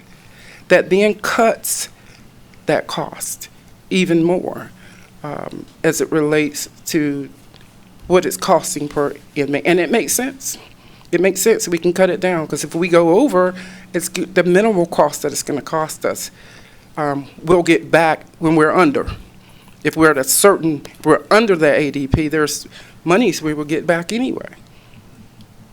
So we've done everything that we can to be fiscally responsible with this medical contract while keeping the best interests of the community in mind while reducing crime through recidivism. So these programs are just important. And good, Commissioner, going on with that? Okay, I think we got a couple other comments or questions. Commissioner Nunley first. Okay. Thank you, Sheriff Dance. And my question is really legally related as it referred to back to my last question. So I'm not disrespecting you at directing this to the county attorney and county manager, but if you feel like you can chime in on it, certainly feel free to. But I'm going to address this to the manager. In reading it here as we'd have the discussion, I wonder if it matters that there's a conflict between the two provisions at all, for the purposes of the RFP. And I'm just having this conversation here with the board and our legal and manager. But Section 7.5, the awards procedure, at the top of page 44, where the sheriff shall have the right to approve or eliminate, which essentially is the the authority to make the ultimate decision about who the care provider is. If that is in fact a vested right, then so what if there's a conflict with 2.2? Because it involves two different things entirely, right? I mean, if we can waive, we could presumably waive if the sheriff approves. But I guess ask the question is, if we were to demand a change on that, does it really ultimately matter at all? And what I was thinking, what if, rather than, and Commissioner Colson, this is kind of going to the point of, we want to make sure that we're catching what we set the net out to catch. What if that, and Sheriff, you could answer this as well, what if under 2.1, the proposal submission, what if the proposal submittals, because it's going to have to be looked at by the county and the sheriff's business office, what if copies were just received by both the sheriff's business office and county legal? Well, so that there's no doubt that between anyone on this board and no one at the sheriff's office that there's anything but the most transparent process. And if there is a decision that, Sheriff Dance, that you make in the best interest of serving medical at your jail, that you feel is in the best interest, that you can do so without any of our members feeling like we have not seen something, because we have seen it, because we received it. What if we made that one change and said, hey, we'll accept the RFP, just the proposals, make sure you send copies to both places. The purse strings and the person that has to make the ultimate decision about whether or not this is something that we can live with. I personally would be okay with it if that one transparency change were made. Because then we know what we're catching. We both do. And you're still well within your rights to make the decisions that you see fit. And no one here can claim that anything's hidden. That is absolutely fine. If that is something that can be done legally, it is fine with me. I transparent. There's nothing that I want to keep from you guys. At least then the proposals are, we know that what's been caught, right? Mm-hmm. Everyone's got eyes on it. Well, so we're saying two separate ones. Two. Are you saying two separate or just two? So right now, the proposal submission deadlines has all the proposals that come back, right? And this is regardless of all of the, so we've got 2.2 reads Pitt County, and I'm assuming Pitt County means you and the board. Reserves the right to reject any or all proposals to waive technicalities, to make selection deemed in its best interest, to cancel solicitation, award multiple vendors. So basically, aside from the RFP, there's still flexibility there to waive a requirement. If you found someone you really liked, you say, hey, we like what you've got to say. Or, hey, we don't want to talk to you at all. You reserve the right, and we do as well. So that's in 2.2 already. And 7.5 deals with the back end of that. Ultimately, if everyone decides that the money's good, you have the ultimate authority constitutionally to make the decision based on who provides jail medical. What this small change does just means that we know, you know, and we know that whatever proposals that come back, that nothing's going in the bin without being seen. Everything is seen. And that if a proposal is not checking a box, right, doesn't check a box for you, or if it doesn't check a box for us, we both get, because we have reserved the right to reject or waive, we both do in that initial submission process. We You may want to put it in the bin, we may want to put it in the bin, but we were both afforded that primary source, that return, at the same time. So would it not be easier just to change the language to make 2.2 match the other one? Would that be more, would that simplify it? Isn't that saying the same thing? I don't think it does. This is just a suggestion, but why not have both the business office of the sheriff and us receive it? Why not? Why is there still a restriction, since I made the proposal? Why is there still a restriction of one, as far as having their experience? But I guess what I'm saying, Tom, is it doesn't matter because there's the flexibility built in that you could waive that anyway. Well, but the thing is nobody can step forward and bid because there's a restriction. Why would they apply, put all that effort into it, only to know that it's going to be restricted because, hey, they don't have that experience? Also, if you go to 7.5, and it is one of the areas where I was really concerned, it says the sheriff has the right to approve or eliminate a proposed RFP if, well, it says she, it should, finds it inconsistent with the best interests of the detention center and staff. While the sheriff is in charge of that, that gives veto rights, carte blanche, to be able to decide, well, I want to go with somebody else, and I don't care that they cost $1 million more. I feel like they fit my definition here. Mm-hmm. Whereas we hold the purse strings, we being you guys, because where are my little rubber duckies? Anyway, it would seem to me that really, instead of the language saying the sheriff, any sheriff, Sheriff Dance, it's not against you. It's not against Mac Manning, it's not against Neil Elks, it's not against future sheriffs or whatever. But should a sheriff have the right to refuse, or should the sheriff have the right to concur?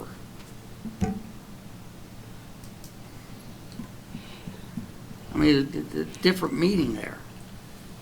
I think it gives too much authority to get into I'm going to say, an argument that's not intended about who provides the medical services and whether or not the county who's having to pay for it thinks it's fair. We commission may not think that it's a fair price. Because again, it goes back to what Chris was saying. What is the purpose of an RFP? Well, it's to go out and search what's the market price for providing these kind of services. Is that not what you were kind of alluding to, Chris? Yeah, so why don't we just take away the restriction that you're talking about? Again, because I guess in my view, I feel like we're splitting hairs here. And I get what you're saying. We want to cast a widest net, but why not just take out the requirement that someone is currently providing those services? And I'm sorry, right now I can't find, maybe Matt, you can help me with what that paragraph is. Sure, so I think there's multiple mentions of it, but if you look on 31 of your agenda packet, number 17 is the initial mention. 31, yeah, that's the one I was thinking about too. 31. Number 17. 17, that's right. So what if it said, must have active or formerly active contract relationships administering healthcare programs, and everyone still has the ultimate authority to reject or not? The sheriff's not waiving any powers that she has. We're not waiving any powers of oversight. We're just casting a little bit broader net.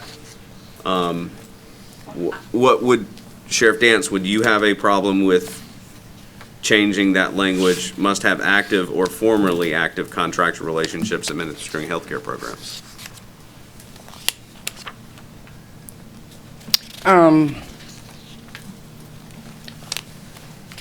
No, I wouldn't, because at the end of the day, as the keeper of the jail. It's your call. Yeah. I'm going to make the best decision for the jail. So. What is it? We're talking about something that ultimately doesn't matter in I the think end. that's kind of what Tom said in his Right. motion, to direct county staff to go back and tweak it a little bit to intertwine those changes and the wordings. But if Sheriff Dance has authority to agree to that change now, could we not just get this process going? I mean, I just don't see why we kick the can down the road. If we can get, if this is the issue, and if Commissioner Cole said the issue is that we want that requirement to be off the board, let's take it off the board and approve it. Because ultimately, at the end of the day, we've got to do it. I mean, I guess we could kick it to the next meeting, but if we've got agreement to do it, why not do it now? My name is Thomas. I want to see the holes in hand and the moon with the side. If it's not in writing, I mean, 3 people hear something and then they say, okay, what did you see? I'm going to give you a little story about when I was teaching a class one time. The whole purpose of the exercise was for the students to be able to see how observant they were. And so I had this thing sitting up on a table. It was covered with a cloth. And when you removed the cloth, you saw a ball. And the ball was black and white. And it was split right down the middle. And the purpose of the question was, how many colors are there on the ball? Well, people came up and said there's 2. And the whole entire class argued it was 2. I said, no, it's not. And I went over and picked up the ball, and there was a red dot on the bottom of it. That's not fair. I said there was no restrictions that said you couldn't go pick up the ball. So the thing is, I still would like to see it actually written to make sure that what you're saying is not misinterpreted. Well, if Tom had a motion on the floor, would it be appropriate to make a second now? I think you can now. I think Commissioner Floyd Huggins has a comment. Well, in talking, listening to the 2 talk about it, I'm asking this question at reading 7.5 where it says, if the sheriff is not obligated to accept the lowest cost proposal. Okay. But the county may accept the proposal that best serves its needs as determined by the sole discretion or whatever. So if you don't put if you put the RFP out there and for a large, for everybody to participate in, but then if you she's looking at taking care of her program, and yes, we have the purse string, and we can't agree on, she's not obligated to take the lowest amount. So, but we are saying, the county manager, when you look at the contract, you're saying, okay, we can't spend that much money. So where is that in this realm of the RFPs and all that? So did I just muddy the water? Well, I think what you're asking, and tell me if I'm wrong, is if we have 2 bids that come back, and one of them's $1 million more than the other, does the sheriff have the final say-so, and that we're gonna spend $1 million more, or does the county commissioners have a say-so? We're gonna save $1 million for the taxpayers. Is that what you're asking? Okay, Madam Manager, you answer that then. Right, so I think the RFP would include all of the sheriff's current programming, and which includes an electronic health record and the MAP programs and all of the current programming. So that there shouldn't be a variance in the response in the RFP as to the services that will be provided, right? Because I think the RFP sets the floor. They have to respond to the cost to provide the services as described in the RFP. There might be variance within the cost to provide all of those services, but there wouldn't be a variance created by the Board of Commissioners to slash programs, because then that would be a different response to the RFP. I suppose what it comes down to is who ultimately makes the decision, and I defer to the county attorney on that, but my understanding is that while this is a service that benefits the sheriff, and it needs to cover the programs that she has put into place, as she is the keeper of the jail and determines what programs she deems best for the operation of the facility, it's my understanding, and I'll defer to the county attorney on that, because I'm wearing a different hat now, but that the ultimate decision on whom to contract with is the decision of the Board of Commissioners. Correct. And so I'm not sure the basis for the statement at the top of the paragraph in 7.5 that says the sheriff shall have the right to approve or eliminate a proposed RFP if she finds it inconsistent with the best interest of her detention center and staff. My understanding of the law, as explained to me by the county attorney, is that that's a decision for this Board of Commissioners. It's not a decision for this Board of Commissioners to tell her how to run the jail and what programs, but it is the decision of the Board of Commissioners to select and to enter into the contract. You have a statutory obligation to enter into a contract to provide the sheriff with the medical services that she needs to operate and be the keeper of the jail. Can I- Ms. Manager, I think, that is I think I had a question some time ago. Commissioner McLaughlin, would you yield to Commissioner so I don't she can like make her comments? Thank you, sir. objections. Yes, ma'am. Go ahead. And I'm looking at all of the talk that you've given in this document. The very last statement, the award document will be a contract incorporating by reference all the requirements, terms, and condition of the solicitation and the offeror's proposal as negotiated.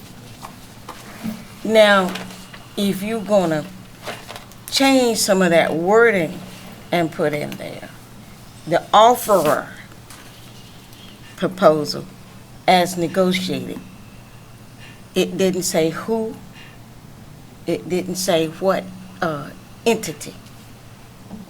That last one says the award document will be a contract incorporating. Commissioner McLaughlin, back to you. Thank you, Mr. Chairman. Well, I think I'll kind of managers summarize what I was thinking.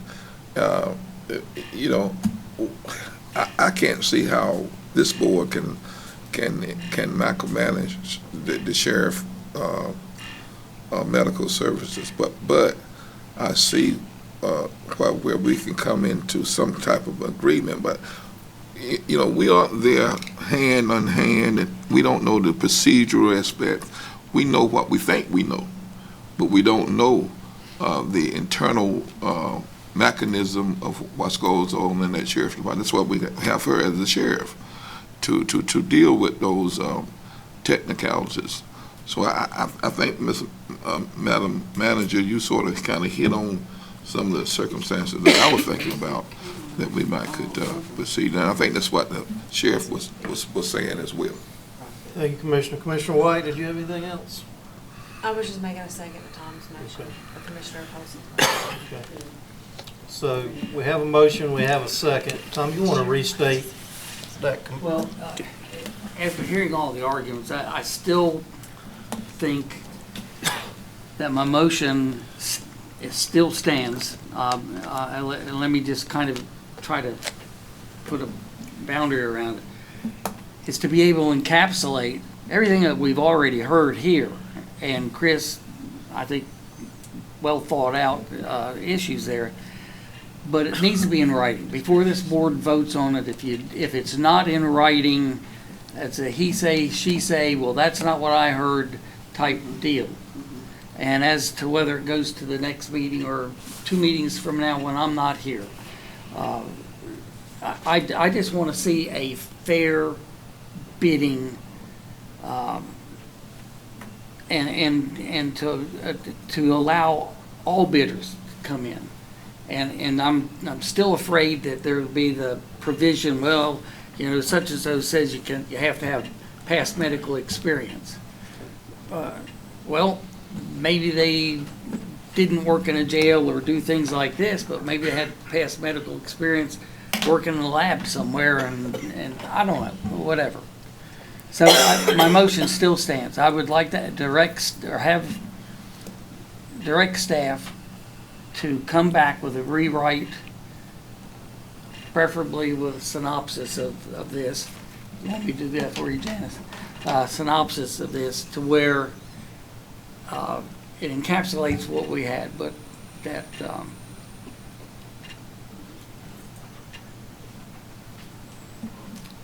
a fair, more,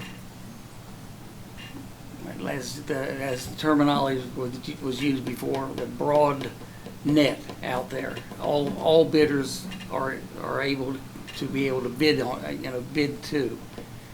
So an RFP that's more concise, clearer, doesn't have provisions to where the sheriff has dictatorial rights over the purse strings, and the purse strings don't necessarily have dictatorial rights over how to run the jail. Do you have a comment? I did. And I defer to the county attorney on this. Would you agree that the medical contract by statute is a service agreement? Is that correct? Sure. As the food service is a service agreement. My question is, by statute, and I'm bending over backwards here, putting out an RFP because you guys asked me, by statute, does the sheriff have to RFP a service contract? So the county does not have to do a service contract, right? Doesn't have to RFP a service contract. Because it's a service contract. Correct. Okay. That's sure. If I can, just for Please. clarity's sake. So I think the argument is who is the contractual entity for medical service providing in the jail? Again, both statute and code provisions are clear on this. So your code provisions, 10A NCAC, 14J is your jail, is your code provisions for your jail. And that reiterates what's in 153A 225, which says the governing body shall develop and adopt a written medical plan. So again, they are the ones that are in charge of the medical plan for that facility. If we move on to 153A 225.2, which talks about payment of care, payment of medical care for prisoners, it says, A, county shall reimburse those providers or facilities providing or requesting emergency medical care. Under B, it says nothing in this section shall preclude a county from contracting with a provider for service rates that are lower or less favorable to the county, but that will ensure the continued access of care. So the statutes are clear, as well as the code provisions, that the medical services provided in the jail are contracted by the county. On top of that, supervision of local confinement facilities, it says in a medical emergency, this is under 153A 224, in a medical emergency, the custodial personnel, which is the jail administrator and the staff under the jail administrator, shall secure emergency medical care from a licensed physician according to the unit's plan for medical care. So all of that tied together essentially reiterates the fact that the county is responsible for putting in place both a jail medical plan and paying for the cost of that jail medical plan as well. So that is why, that is my interpretation, and that is how I've related to the sheriff's attorney as well. Again, we disagree on it about how it's interpreted, but that is my interpretation, and that would be my interpretation to the board, that the county is responsible to provide. County being Governing board. The governing unit. Okay, thank you, Matt. All right, well, we've got a motion, we got a second. Do you want to restate your motion? We're basically The going motion back is to direct the staff to come retweak back it. to us, to come back to us with an RFP that allows I'm gonna say clearer, or all bidders to be able to be, well, I'm trying to think how I stated it first. Okay, well, I think we have a number of questions within the RFP that we're going to ask staff to go back on and work on that with the Sheriff's Department and bring something back that we can all be satisfied with. Not become in conflict. Yes, not be in conflict. Well, I think we have a conflict because the sheriff's saying that she can make the decision. We're saying we can make the decision. There's got to be some clarification somewhere. Well, I agree with Matt, That's though. where the buff is. But I agree with Matt. I control access. It is That's what the sheriff is saying. I control the access.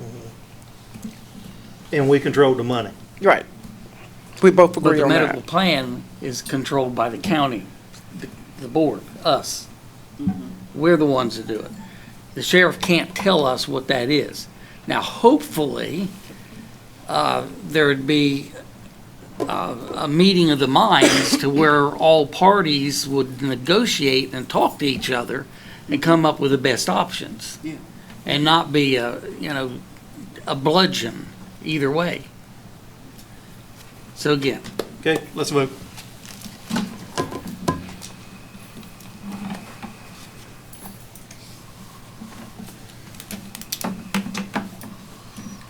Okay, thank you. Staff, you'll bring that back in our next board meeting. Can you do that by then, Can you be Janice? here? Does that need to be December? I follow directions well. Well, yes. yeah, but I mean, if it pinches you and it moves it into December and I'm used to was, so be it. Okay. We can bring it back next meeting. Okay, great. Madam Manager, we'll move on to item number 3. The voting delegate. Yes, on page 157 of your packet, you'll see who is attending the NCACC Legislative Goals Conference, and among those attending, you need to select a voting delegate. What's the pleasure of the board?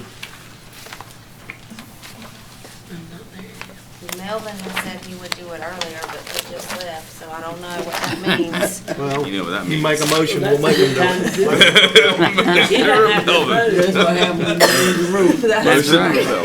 it. You're now responsible for Motion it. from Melvin. Second. Okay, we have a motion and a second. Please vote. That he won't leave next time, will Okay, he? Tim, I'll invite you up for item number 4, contract award for the Bethel pit stop. Good evening, everyone. Yes, this is the contract award for our Bethel Pit Stop location, which is the old Bethel Police Station. We did an RFQ process for this, was advertised, and we received 3 submittals. Of those 3 submittals, we selected Unshakable Builders of Pitt County. And we would like to ask for approval of the selection of that general contractor, as well as the authorization of the county manager to sign the contract with them for a not-to-exceed amount of $250,000. Motion to accept the recommendation. Second. Got a motion and a second to accept. Please vote.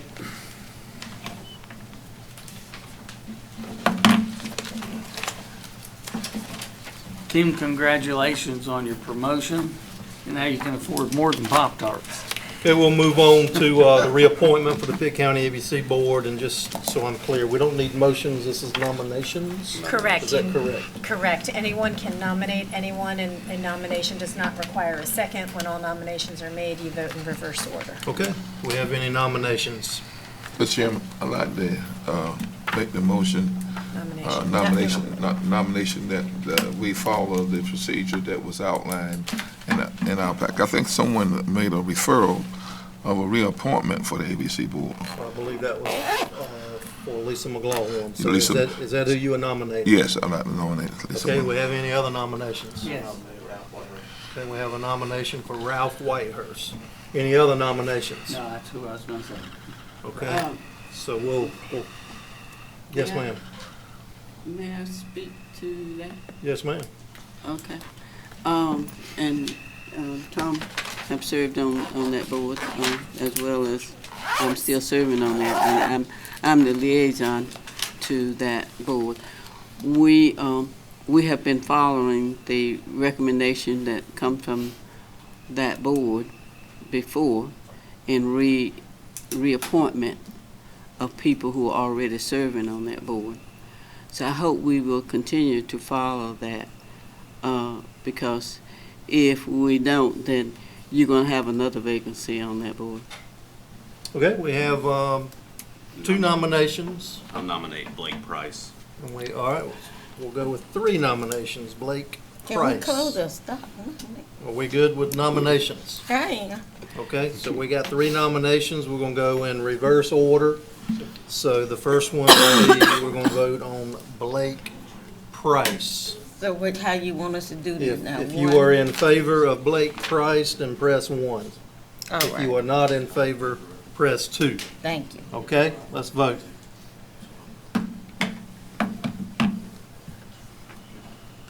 Okay, that failed, so the next nomination was for Ralph Whitehurst, thank you, I'm sorry. So we will vote for Ralph Whitehurst, 1 if you are in favor, 2 if you are not. Okay?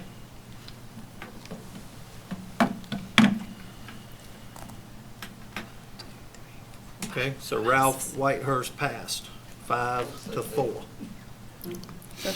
That make us having one now. 1, 2, No. 3, 4, 5. That 5 make votes us for having one, Ralph. so we won't need one. So Okay. we do not Well- move to the next one. Well, Correct. That's you, right. you will have a vacancy on there to vote on again, because then to replace me. Okay. Okay, I'll start. Because I'm serving on the board, and we sent a letter asking to reappoint the person, Lisa McLaughlin, that's serving on the board now.